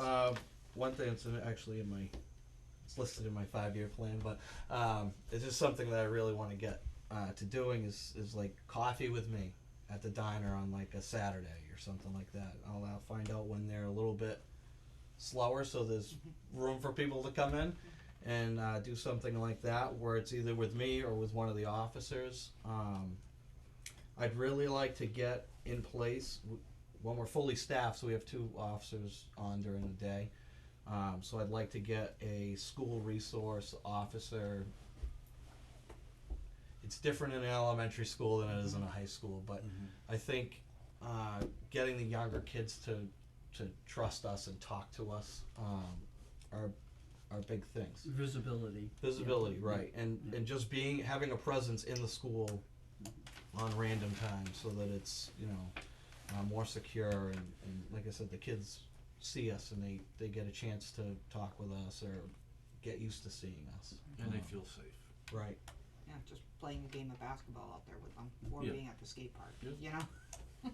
But the coffee with an officer or me, I think is good. I'd like to extend my office hours on some days so that some people that travel for work or whatever, if they're not around, they can come in if they have any issues that they want to or if they just want to come in and say hi.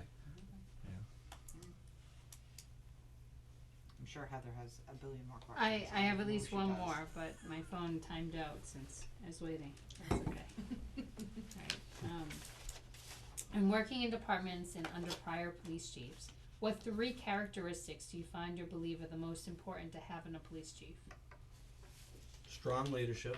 Okay. Is very important. Having some compassion is another important one. And somebody that's trustworthy. Okay. And how do you feel you match up to those characteristics? Well, I don't think that leadership is something that you can really teach You can learn some characteristics of a leader, and you can learn some different ways to do things, but I think that leadership you're either gonna be a great leader or you'll be an okay leader, you know. I've always felt like that I want to lead, and I have a passion to being a leader, so it's always been important to me, and I think I match up to that very well. What makes someone a good or a strong leader? And is there a difference between a good leader and a strong leader? There is a difference. You know, a lot of them are personal characteristics on how you talk to people and how you deal with people. Mm-hmm. I've seen a lot of leaders that I was like, well, they're a good leader, but not strong. Don't have the command presence. I think that's important in a strong leader. You can be a strong leader and not be good at it. So, like I said, I think the personal characteristics of a good leader are more important. How you deal with people, how you treat people. Okay. And do you feel it's more important in the town of Hubbardston's police department to be a strong leader or a good leader? I think a good leader is more important.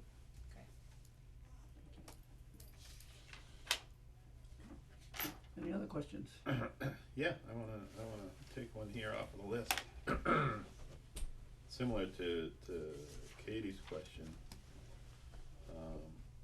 In your opinion, what is the relationship like between the community and the Hubbardston Police Department? So I always talk about Hubbardston as being its own little bubble, because things are very different here than they are around the rest of the world and the country.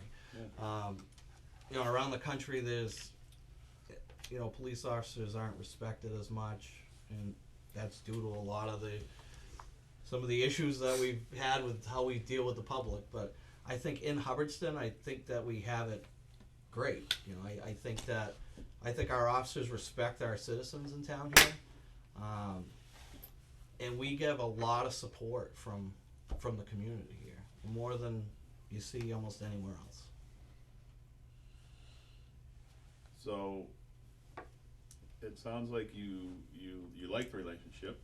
It's a positive relationship. What, if anything, would you do to enhance that relationship, to make it better than it is today? What's good but not great? What would you like to see better? Well, I'd like us to be more involved with just the community as a whole. You know, like with COVID, we stopped doing a lot of things that we used to do.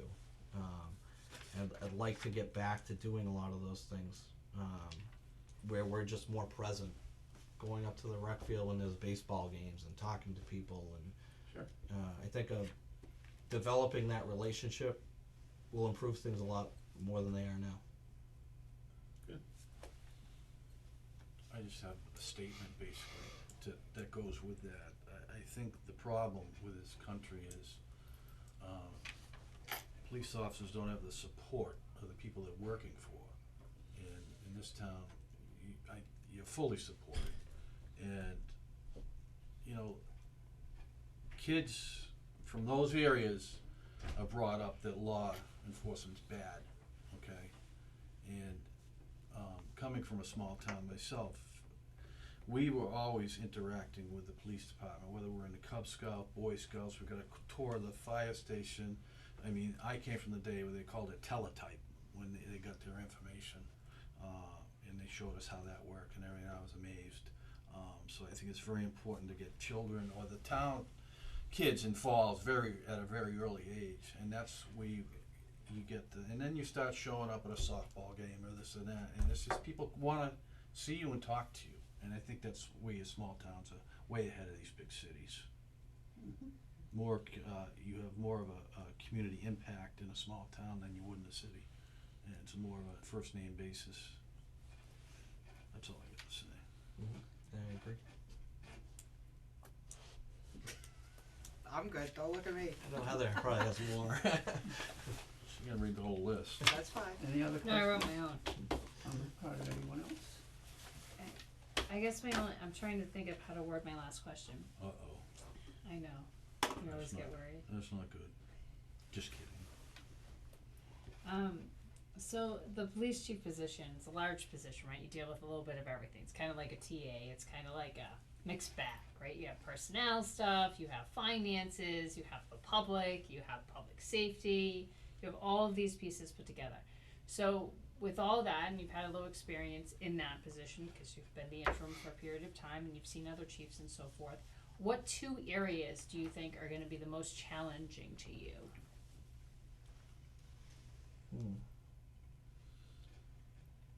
Two areas, most challenging.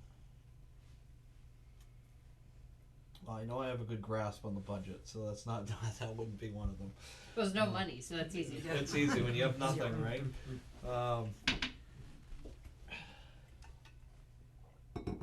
For me, a big thing is I want to be more active on social media and getting information out to the public.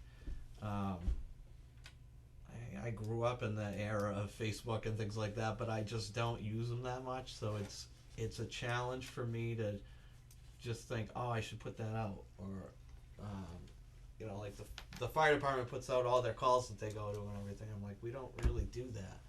So Well, that's it's in the Barry Gazette once a month. right, yeah. The log? Yeah. Yeah. But that's and that's kind of a community engagement piece that I want to work on, and I think that it's a challenge for me to do it. I have to I don't want to say force myself to do it, but I have to consciously think about it. It's not just something that comes easy to me. And the other thing is, one day down the road here, I'm sure I'm going to have to, you know, discipline one of the officers for something that they do. I don't think that I'm, you know, it's all going to be sunshine and rainbows. You know, there's going to be something that comes up, and I can't think of what that might be. But you know, we've had our fair share of things here. It wouldn't give me any pleasure to do that, but I know it's something that has to be done if it has to be done. So that's another challenging piece. Thank you. So I have one thing I can add to that. I went through the same thing when I became a captain. I had a lot more staff. I had 150 guys I had to deal with every day. But one thing, I was harder on the guys I were closer to than I was, and you mentioned earlier that, you know, they can't take you for granted, you know. So I always, for me, firm but fair. And that was my motto, and that's what I always told my men and women. You know, you don't have to like me, but I'm going to treat you just the same as I treat this guy or this girl or this. Everybody's treated the same. As long as all your staff members are treated alike, it's rare that you'll have an issue with anything like that. But you will come up to the point where you will have to deal with writing a reprimand or you know, something like that. And as long as you do it the same for two different people, you won't have an issue. And you know that. I also look at it as a you know, a police department. The personnel are like, it's like a bell curve. You have the officers in the middle, and we have a small department. Yeah. You know, the officers we have are great, but you have officers that aren't as driven. You have the officers that are really driven, and you have the ones in the middle. And I think it's important to train them all the same. And sometimes the ones that aren't as driven, they fall by the wayside a little bit. You're like, well, why am I going to invest training in somebody that isn't really putting the effort forward? And I think it's important to do that. It's difficult sometimes to think of that person and say, well, that I should send them to that training. That's a good training to go to. It only benefits us all if you do. So. And it's a morale booster. It is. Because sometimes it's just that little extra step you take with that person, you give them that little bit of training, and they become a different person. So it's huge. That's all I got. Again, that's all I got. Again, I'll shut up now. Just a like to add one more thing, and then I think we can move on. Having been our interim for a few months now, we are all aware of a particular issue the town has been facing, and I think Ryan has shown how he has been professional and responsible in the handling of everything that he's had to handle with the situation, and so I think this speaks very well of him in terms of future also. So, after that, if there's no more questions, And his staff. and, Yeah. yes, Because everything was, I's were dotted, T's were crossed. Yep. That's awesome. okay, then, we thank you. Okay. You can Thank go you, take your tie everybody. off now. Yeah, I don't know how Nate does it. You were Tyler. Every day. Yeah. Thank you all very much. Thank you. Thank you. Is it a clip-on? It's not. Does that change your opinion? It does. Alright, have a good night. Good night. You too.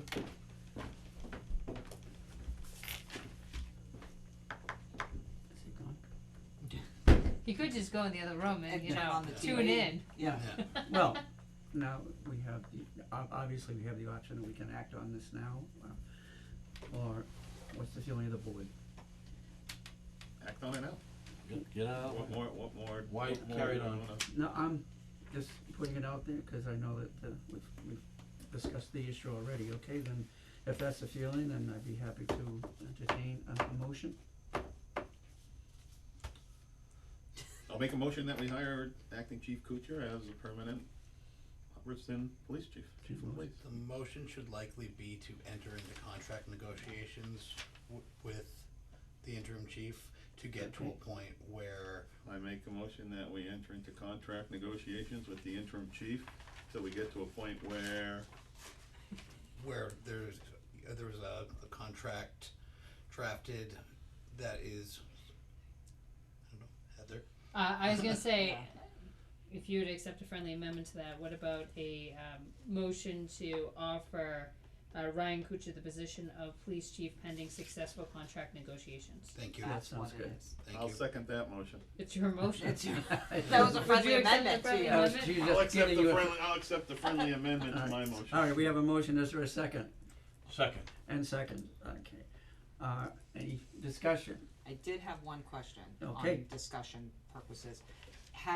Did we put this out for a time frame, and has that time, like, we were going to close off, Yes. and has it I think lapsed? it was 2 Yes. weeks and it closed on January 5th. Okay, and this is the only one we got? Yes. Okay, that was the one question I had. Okay. So, okay? Are we in discussion? Yep. I only have one piece, and my only thing is, I know I mentioned this previously, I guess I still wish that we had, you know, put this out for people to apply, cause it's always nice to be able to compare candidates and so forth. And I, you know, not to discredit any of Chief Kuchar's accomplishments, accolades, any of those pieces, education, background, experience, and so forth. I'm still a firm believer that, you know, with positions that are so important, that we really should be going through a very formal process. We basically got the result that I knew we were gonna get, the one application. Okay, appreciate that. Any other? Alright, we'll take a vote then. All in favor of the motion? Yes. Yes. Yes. Aye. Opposed? Motion carried. Should we ask him to come back in and Yeah. offer it to him? He's probably listening on the Yeah. TV, Yeah. you want me to just yell? He is. We got his ear up to the door. He can usually hear me. Something cool. Whoa, you know, if I just talk loud enough, he says he can't watch the TV in the other room if I'm talking too loud, cause then it gives plays, it away. yeah, the echo Reverb or messes, whatever. yeah, it is. messes it up. From hearing me talk, and then it's like a secondary hearing it again on the TV. You sure you wanna come back in? I don't know. This is a firing squad. Not this end. It's lead free. Yes, this is Good, like yeah. great. Yeah, smokeless. We would like to congratulate you and offer you the position of Chief of our Police, subject to Successful contract negotiations. subject to successful contract I think negotiations. we'll be able to come to an agreement. Okay, so, we thank you and congratulations. All right. Very good, thank you. And maybe Congratulations. I'll set that up Thank next you. time. Congratulations, chief. Thank you. Congratulations. Thank you. Congratulations. Congrats there. Congratulations. You want this back to reuse it somewhere else? Yeah. Oh, no, I wrote on it, Yeah. sorry, You can keep them. I'll keep it. Yes, the linen, it's very If he fancy. reuses them, then I don't think the negotiations are gonna be Yeah, successful. that's not going well. It will put it in likely my take file. 2 meetings to get to that point, an executive session where I bring a draft and then. Yeah. And we may, I'll talk to you about it, we may want to not wait until February 6th, but we can discuss that further Mhm. outside of Sure. here on a scheduling level. Okay then, we'll move on and, on the new business, item D, donation large format scanner. Nate? So this is a large format scanner / plotter being either donated to us by places or thrown away. And That's gonna cost them money, cause even if you throw it away, you yeah, have to and get if someone you to pick throw it it up. away, it's gonna cost more money than just donating to us. And the land use clerk, Mark, has ensured me that he will be able to find a use for this, including be able to scan larger plans to Laserfiche. We've already had the DPW come and take some of the flat file folders out of the back of the bottom floor of the library to make room for this machine. So I would suggest allowing the donation of this tool, and I'll make sure to stay on the land use clerk about using it. How's it getting here? That's, places had offered to drop it off. Okay. We'll have Whose what, places? Bill Murray. Places Associates, they Oh, consult with the planning board. Yep. okay. You know, Bill- How old is this thing? Do you know Bill?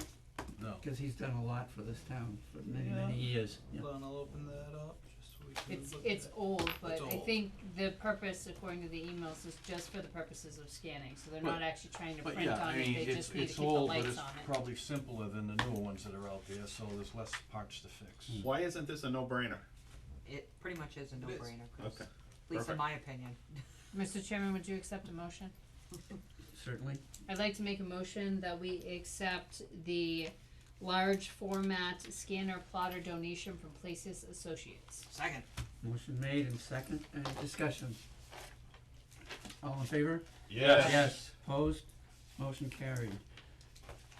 We've already done item E, item F, just for information purposes, everyone, Hubbardson Center School roof bond, this is simply, refinancing the bond, we just need a motion for that, and Heather, I think, my understanding is Usually. you have the motion. I usually get stuck with the motion, don't And I? once the audit is out of the MSBA, we will do a final long-term bond on this. This bond will go until October. So if you would, Give it a go. I'd like to make a motion that the select board approve the renewal anticipation serial loan note for the school roof repair number 706-1 in the amount of $1,250,000, date of issue January 23rd, 2023. Second. motion made and second, any discussion? All in favor? Aye. Yes. Opposed, motion carried, thank you. Okay, we move to old business, ARPA. I am, due to the holiday and a number of employees taking some special time off with family and friends on both old business A and B, respectfully requesting more time. We'll likely have a COOP plan and a more updated version of the ARPA numbers by our next meeting, By when? by our February 6th Okay. meeting. Alright, Okay. that okay with you, Chris and Heather? Mhm. Okay, Absolutely. thank you, so basically just more time for both of these items, right? Yep. Okay, so we'll move to item 7 then, TA report. All right. I hope that everyone had a wonderful holiday. I saw most of you throughout the holiday because I was here a lot. So I will be holding my first department head meeting on January 19th, offering donuts and coffee to everyone, and they're going to come in, and I'm hoping to talk about the budget process and a lot of the ways we can come together on some of my communications initiatives. I'm hoping to get the show that I'm working on with Brittany, the newsletter, and the whole task force is what I've been calling it in my head, but I'll probably come up with a better name going at that meeting. Earlier this month, the chair of the finance committee, Chairman Williams, and myself co-authored a letter to the other 4 Quabbin Regional School District towns requesting a meeting with our counterparts to discuss ways in which we can kind of draw a line stating that this is what we can do based on our revenue, and we're all for one and one for all. So far, the towns of Barry and Hardwick have reached out. I reached out to the other 2 communities today, and I am hoping to hear back from them. If not, we'll have to move forward with scheduling the meeting with the 3 communities. It was the 3 communities that have TAs that the TAs reached out, so I am not really 100% sure if that has anything to do with it, but that's what I'm thinking. Speaking of the Barry TA, I went and met with her yesterday. It was a great conversation. I shouldn't really go on record to say this. She won't be the Barry TA long, but so it was a nice conversation where we talked about ways to, in a good way, Yeah. where we talked about things that we could do together, and even if it wasn't with her in the position, what we could do between the town of Hubbardston and the town of Barry. Some of the conversations we had were about a potential use of a shared assessor and a couple economic development initiatives that could potentially go on. It was a great conversation, and I enjoyed it. Tomorrow or the next day, it's kind of up in the air right now. We're meeting with Karen from the MRPC to kind of have what I've been calling a kumbaya moment, because the past little while, a year and a half, have been an issue on both fronts, between the severe turnover on our side and them not knowing who to reach out to, and some turnover on their side. There's just been some balls dropped, and we want to figure out a path forward on a lot of the projects that we're doing collectively. I will be applying for another local assistance grant with them to hopefully get the master plan done. And we're going to be looking into another couple opportunities, because as it was put in an email from the planning board chair, he went and had a meeting with them where they were talking about how the flood is almost over, or something along those lines. So we're hoping to get involved with some grant opportunities and some project opportunities before they go away. What else do they have here? 1 second, please. Tomorrow I'm going to meet with the 2 individuals that own the 2 outdoor grow operations in town.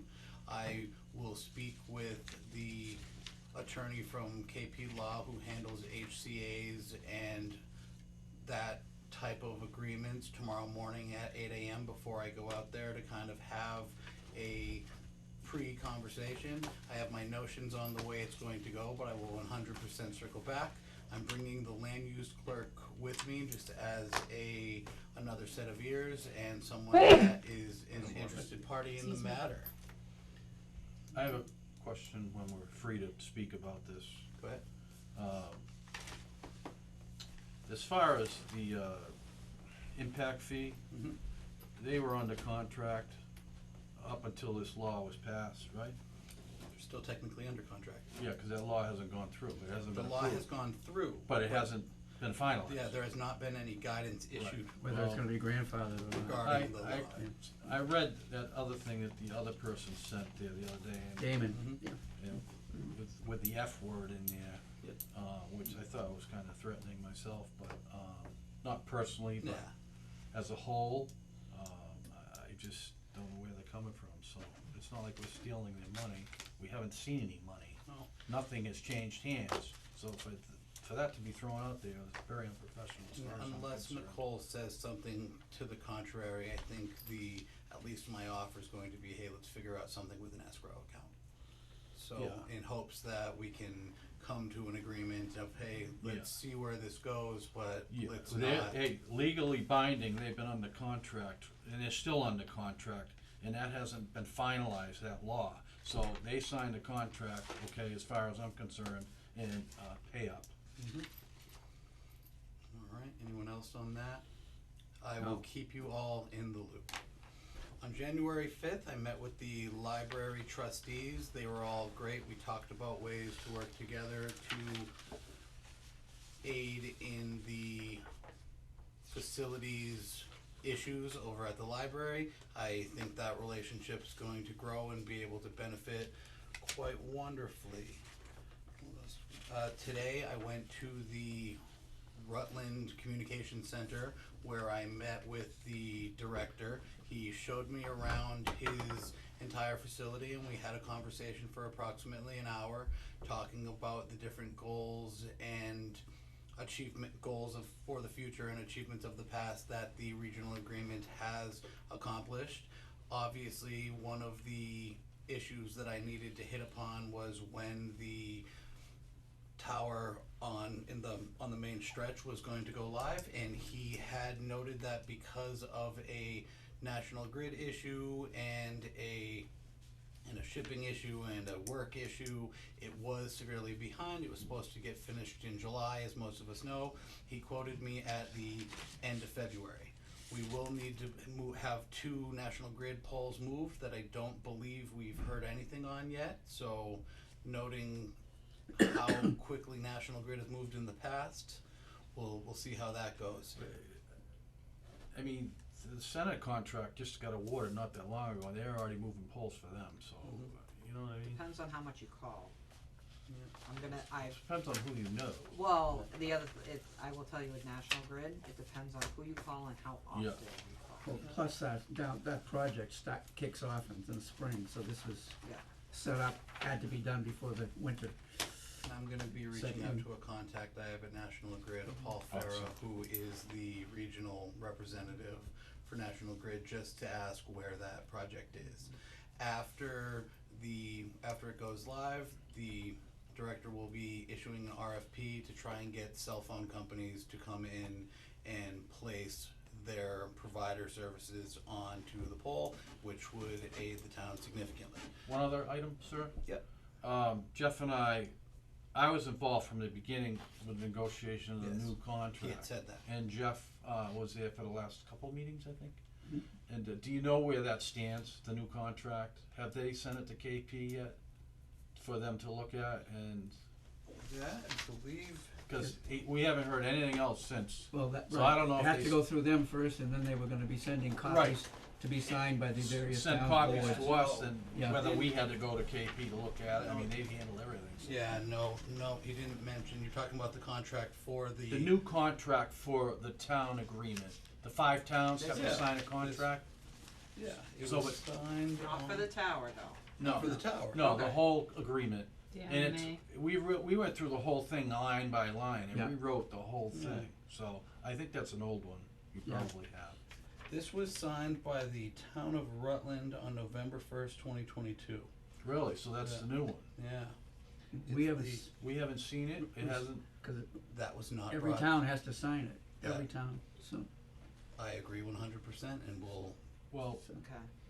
Yeah, so maybe you two. the way it was left with Jeff and I was, Yeah. they had to, they had KP Law also, and they were gonna submit it to KP Law after all our changes. Then they were gonna, write the contract, submit it to us, so we could show it to KP Law to see if, to be protected on our end, and that didn't happen. Yeah, because your signatures are 100% not on it. Like, So- because I had just gotten back from this meeting shortly before I started. But it was preparing prior, for- anybody who was supposed to sign it, it was supposed to be spoken about, right? Isn't that the way it was ended? I get the impression, yeah, we were Yeah, supposed to. so they were gonna see send the it to KP Law, finalized we were gonna copy. get a copy and have our KP Law look at it and make sure everything jived, for our liabilities and whatever else. And that never happened. Let me look into Well, that. maybe and we check haven't with- gotten there yet, if nobody's signed that, right? I Well, mean- Rutland apparently Yeah, has. Rutland. Rutland already Oh, signed good it. for them. Right, that's what Peter's bringing it up. Exactly. Yeah. That's the July 1st Yeah, effective this date. is the July 1st. You don't know if that's the old one or the new one we That's Is there Agreed. spots redesigned. for the other towns on there to sign? I'm assuming that's what these would be. Well, that was signed in November, was your discussion with them pre-November? Yeah. And this is probably post that discussion, Yeah, or the direction they went. let me look into it and I'll get back to you. I don't know off the top of my head. If right you look now. at a previous year's contract and it's the same verbiage as that one, there's no changes and they haven't updated it. Received. Right, cause we made some The serious changes. serious changes, yeah. And there was no mention of it being up in the air when I was over there, so that's what is a little concerning to me, but I will, let me, Oh, just wait, it'll get worse. With concerning over there. It took years, right? Just wait. Well, part of the problem, I think, too, is Rutland still is looking for a town administrator. It's the retired DPW guy who's kind of overseeing Yeah. everything, so. so I'll look into that and link up with interested parties about that over. Yeah, that's important, cause, It's incredibly important. there was a lot of things in there that we weren't protected on. Yeah, cause they had all 5 towns representatives When you're looking get for a together contract, to a sit- contract, to go through it. I don't think we got a copy of it, let me see. It's 5 towns, right? Yep. Warren, Rutland, Barry. Oakham, I'm Barry. assuming they feel like it's signed, cause they That's issued not- us, they issued us an invoice. That's what happened last year. They Yeah. issued us an invoice with a price increase, and that was just the end of it, and Rutland was like, well, you're gonna pay it, Yeah, and see, Brian was like, oh, None of that's supposed to, no. with that new contract, none of that's supposed to happen. There's Yeah. not supposed to be any surprises or anything like that, I'm telling you. I will, it was my intention in the morning to forward you guys all of this, and I will.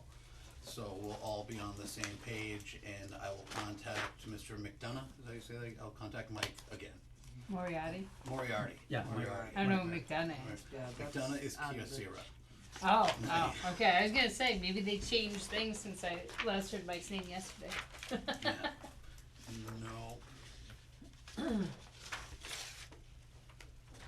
So I will circle back with you guys very shortly on that. So, I mean, they're supposed to send out quarterly reports on Yep. budgets and everything else, and just clear budget process. Just a contract showing up here in the office is not a clear budget process. No, and there's no signatures on it. So, There's an invoice on it. I mean, I'm not trying to be a, No, I think maybe Okay, Peter, so- maybe you should come in, or Jeff, you were the one at most of the meetings doing the I was there, negotiation, and Jeff bring- was for the last two, Bring him up to speed on what has happened. most certainly, on and I can, those I have meetings. most of the changes right here. Yeah, And, I have a whole so section that for way that. he's not like I talking would to love to people come and in and have sit no down with clue. you over a cup of Dunkin' Donuts coffee and a jelly donut. There you go. Is this what you've got, the same thing as I've got? I have everything from my day one to, I'm talking about the contract itself. I don't have the new one, Yeah. I have an old one here. Yeah. That, right here, I have an old one, it says July on it. I 100% didn't commit the town to anything No, today. no, no, yeah. This was No. an intro meeting and a tour. Changes Yeah. made. Well, no, it's basically Checks out. what Oh, this is that kicked there? off was they sent Okay. a bill to us, But, yeah, basically, essentially, like the new agreement, here you So it go. looks like there's more to come on this subject. There has to be, I Stay mean, tuned. somewhere the ball got dropped, and I suspect I know where it is, cause, I mean, the poor director is doing double duty, He and filling had- in, and Yeah. He's being the director, that surely he's got being an across. employee, being a director, being an operator, being everything, so. Alright, I just don't want, we didn't want any surprises with the budget. Okay. On board? Because at the same time, Rutland has lost 4 of their policemen too. Yeah. They have And- 4? and He's been Ford- dealing and with all of Ford that at the same dispatchers. time. What's going on with that? Well, why don't we, if we can, Yeah. Jessica, I mean. Mr. Chairman, if we can get back on the train here. We were on the train. We We're weren't on the close same on that. train. This is Well, we were one open of the the things box Nathan was telling us about, so. Yeah, so Okay, I will sorry. circle back on that. Yes, sir. 100%. Thank you. The budget, the department heads have turned in their budget. This week, I'm gonna begin putting all those together with the numbers from the revenue report that I did have attached to my town administrator report this week. The financial management team, consisting of most of the financial employees, met last Wednesday when the assessing department was in and discussed the way that I want to go through the budget this year with them. It is slightly different than in the past where they were kind of an emergency group coming together. If there was an issue, I would like to offer everyone in that group the opportunity to go through the budget with me as it is developed and at each step, kind of twofold, whereas they will see each step on the budget and I will have many eyes to look at my work prior to submitting my first budget and my first presentation of a 5-year plan, et cetera, et cetera. That has been going along swimmingly outside of the many, many serious variables that are coming our way. Nancy Perrin started as the Board of Health and Building Clerk on Monday. She's been training on Monday and today with Kathy, and then she's working with Duffy Monday and Tuesday of next week, and working on some organization and some Laserfiche projects, etc. tomorrow and the next day. That is a 20-hour week position in addition to her hours over at the police department, which we will be evaluating on her, I believe we talked about 60-day anniversary. I made sure to note, since this employee had previously taken this role, that with this time, if it did not work out, it would be a different conversation. Nate, just a question, so you have the mid-year budget review for the projections for next year? Mm-hmm. Are you releasing these out to the universe, or are these just internal for us? These are public records. Okay, so if I have questions on these, do you want me to bring them up now, or do you want me to chat with you offline? What kind of questions? I just have some basic just how you came up with some of the numbers. Absolutely. If I cannot give you an answer right now, I will Okay. get you one very, very quickly. Do you want me to let you finish so you're on a roll here and No. then else? Okay, cool. Alright, so on the revenue projections report. So down below at the bottom of page 1, we have here, the FY23, projected FY24. I totally get the new growth number being almost half due to the fact that we had, some things that were missed and the amended report this year, what have you, amended new growth. Debt exclusions. So is that a projected where we're gonna pay for some capital from, or is that something else? How are we going from 5,375 to 79,000 for debt exclusions? What am I missing? From what I remember, and I'll have to get you this answer when it's in my email, certain things were coming to fruition that weren't there previously. That answer I will get Okay. you in firm writing tomorrow. Okay, cause I didn't recall if we had voted for something at a past annual town meeting recently that would come to fruition on debt exclusion then. Or if this was just like a forecast of, if we're gonna purchase X, Y, and Z, we're gonna purchase it via debt exclusion, and that's why that number's there. We had debt exclusions, but I think it was like stuff was coming to an end, so it's just like. But the debt exclusion number is going from Yeah, I know. 5,000 to 79,000, so I'm missing something. And you don't have to, the answer right now isn't super important, I just wanna make sure we're all on The the same school page. roof was just refinanced I have the answer. So it's a school roof The that's school showing roof up? was just refinanced at a rate of 4.30% on the $1,250,000. This note will come due on 10/5/23, at which time we will hopefully do a permanent borrow.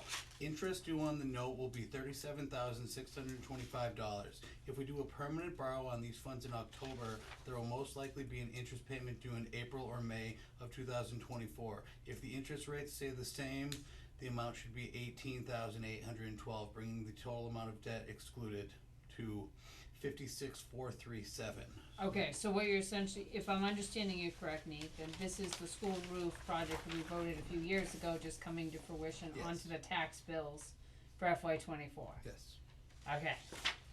I'll put my money aside. The interest rate, the interest rate on that roof went way high compared to what we were paying. From 2 to 4 or something. I think it was under 1% and it went up to Oh, it 4. was? It was like Yeah. something like, So how it did went we up get 3 that, points, and then yeah. it went, That's fine, as long as, I just wanted to know where the number came from.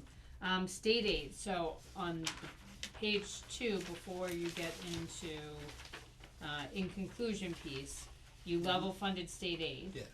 right? And then we get to the last page, and you're taking some projections at 4.4%. Yes. Am I reading that right? So are you suggesting that it should be level funded, or are you suggesting that you think it's, your logical guess is that it's going to increase a certain percentage? Level funding it for the time being. Where exactly are you? So page 3, in conclusion, source, state aid, never mind, I guess state aid you are 0%, I'm yeah. sorry, I read the wrong line. Yeah, and local receipts is Okay. at 4.5, and the tax levy's at 4.4. Okay, then I retract my prior statement. I guess my revised question would be, are you level funding just because you're being uberly conservative and the realization that all probabilities it's gonna go up the same trend as what it's been going up the past several years? Absolutely. Okay. So I would rather be overly conservative and then be pleased. I think that's the approach we use, because we all know next year is gonna be even tougher than this year. Yep. I know, So- but the problem is when you do, when you're looking at state aid, right, and you're talking 0% versus 3%, you're talking, Good chunk of change. 50K. Mm. That's not, that's a person, right? Mhm. When you look at it. Local receipts, so down below local receipts, how did you calculate the FY24 projection? Did you look at the prior years and look at the trends? Yes. Okay. So on some of these, like collector receipts, was this year's budget wonky that it was 31,000, and next year's projection is 3,500? That question I will have to get back to. Okay. Next page, miscellaneous fees. We had 0. Next year's 500. I don't know where that. Dog licenses. It looks like we're projecting down by 500. Are we thinking we're not going to hit that 65? I do not believe so. Okay, that's fine. Miscellaneous permits, that was there before, now it's gone. So I don't know what that is. Tax liens and penalties and interest on tax liens, I would generally just trend that out from what we've got in the past, because that's never 0. Alright. You can be as conservative as you want, but I go above 0. And then miscellaneous revenue, is that non-recurring? Yes, that's not Okay, so non-recurring you can't account for when you're projecting next year's budget, so that has to be 0. The state tends to get cranky when we budget for non-recurring, because they're like, no, if it's non-recurring, it's a no-go. So that might impact that number there a little bit. And that's my nitpickiness on that page. And then a couple quick questions on the expense sheet. So Council on Aging Services and Supplies. What sheet are you on now? Expense, the mid-year budget review. Mhm.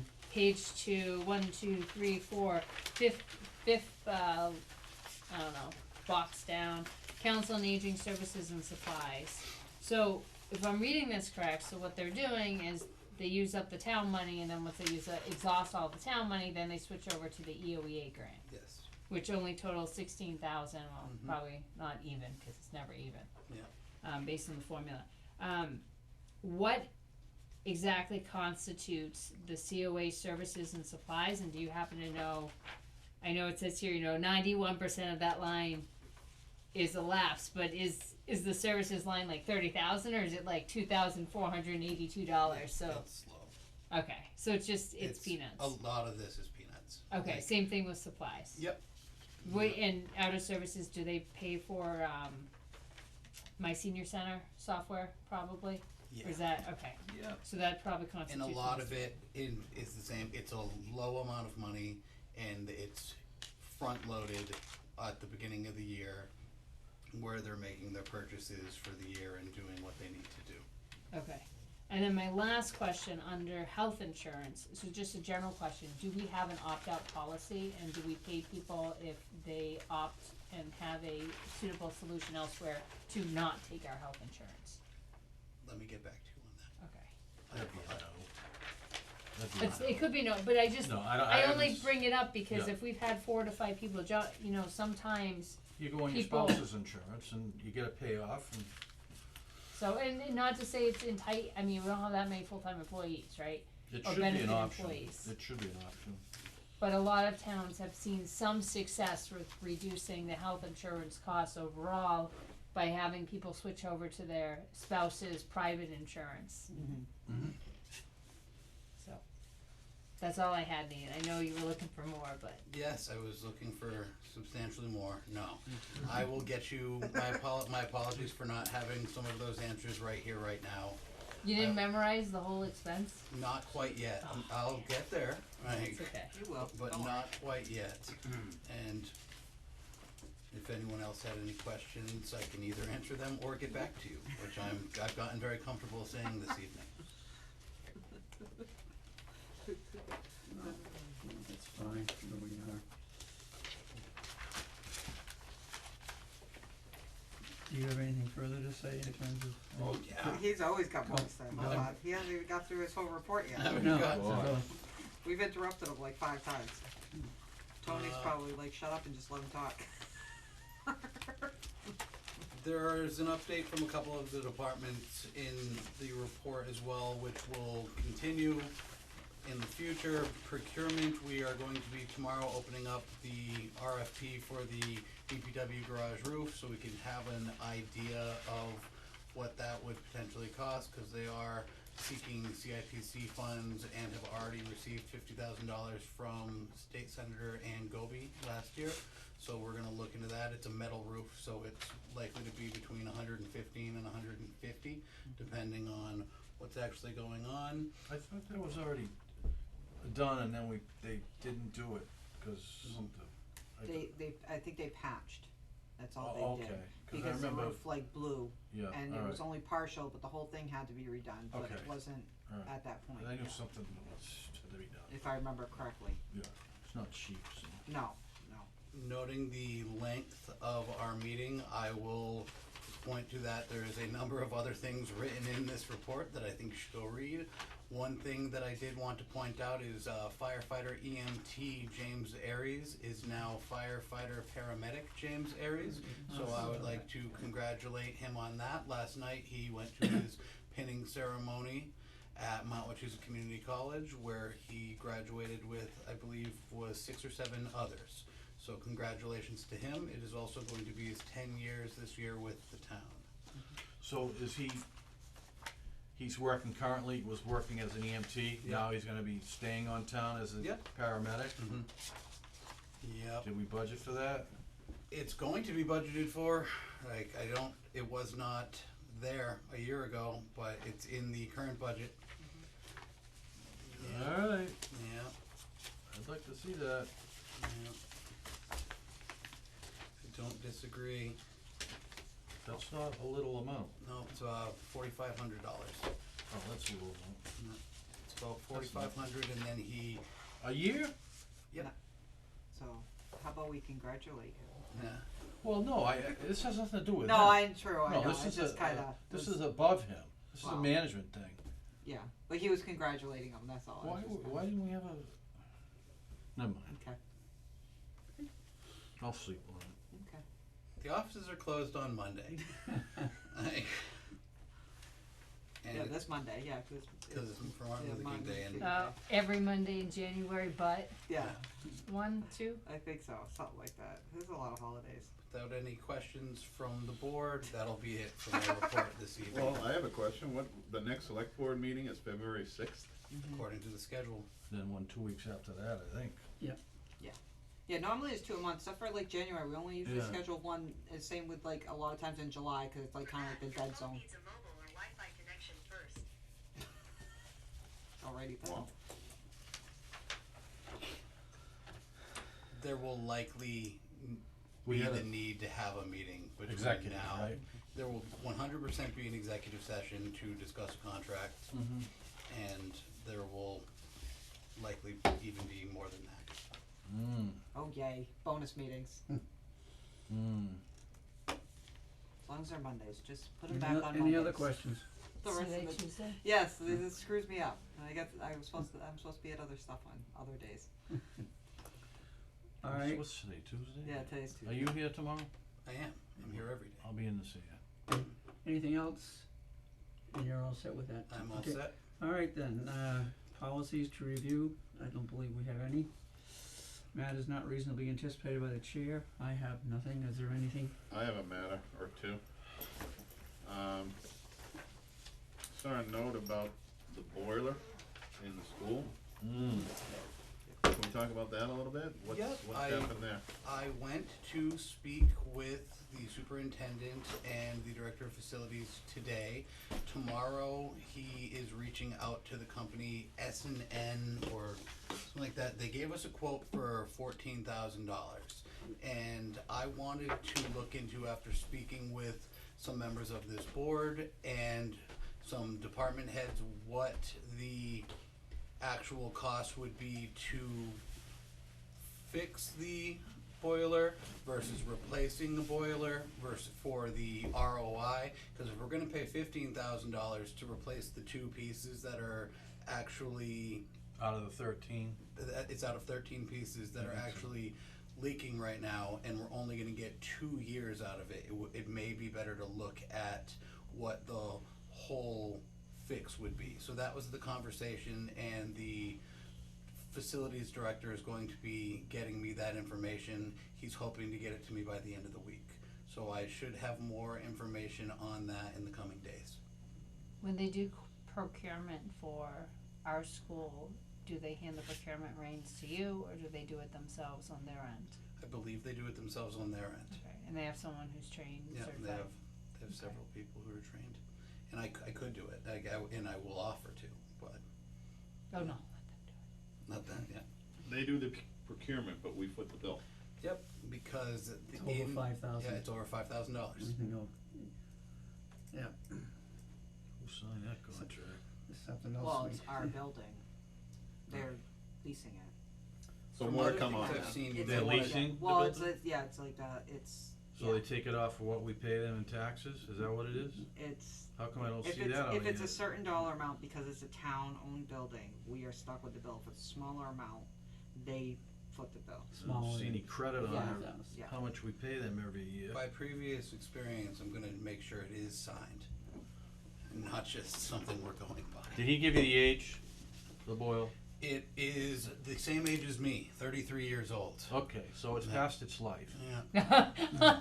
No, That was a little no, harsh, no. wasn't it? As far as heating equipment, I've As been in far the as heating heating. business for many, many years. I've done, Yeah. I've been in a Yeah, lot of they things said my it was whole life. made in, it was put in either late '89 or early '90. Yeah, it's done. The whole But thing he's is- gonna be sending me tomorrow a picture of the sticker at the bottom, a picture of the maintenance report. Like, this was very much so just a beginning of a conversation. Yeah, so- They are aware that it's going to be able to make it through this winter unless something extreme happens. Till the next and- section starts leaking, Yes, sir. so. It's gonna make it as is, or it's gonna make it if we do the $14,000 They patch? believe that it'll make it as is, and there's a patching that they can do The leak to on get the- it a little bit further than even that. But they It's do a belie- weeper, it's weeping right now, not really pouring. Yeah, no, it is not pouring. That, So they can put a liquid sealer in them, 99% of the time, it'll patch it up. If not, you can do some stuff on the outside with some steel wool and stuff, does a wonderful job. But they do have 2 boilers too. Yeah, there's So, a yeah. smaller boiler Yes. for the colder days to help keep up Yes. with the demand. Yeah, and luckily So- it hasn't been too cold, so Right, they it haven't, should I don't be- think they've been using the smaller one. Yeah. They can kick that smaller one in as a main boiler Mm-hmm. and use the leaking one as a backup if they need to, but that small one's not gonna give you much. Chris, you I haven't just seen anything else it, also? just in my experience. No, I just think Oh, that's okay. gonna be a big, there's gonna be a big delta between a repair and a replace, that's for Certainly sure. is, yeah. On top of everything else, right? I'd like to go on the record and apologize to Select Board Member Prigo on the fact that I accidentally sent a majority of the packet last Friday to another person named Chris. So he was not able to have See all this stuff. to see the Was that items Chris on the forwarded? agenda in Yeah, his why didn't he forward it? in his email until thought it was earlier for today, him? and for that I apologize. I'm going to make a select board file, select board subfolder so that it does not happen again. Apology accepted, Okay, Parego, you can call me Parego. all Make right, sure it gets the right Chris. public press questions, nothing, anything, okay? Mr. Chairman, I'd like to make a motion to adjourn. Second. Motion made and second. All in favor? Aye. Yes. Opposed? Aye. Meeting adjourned. Thank you, Tony.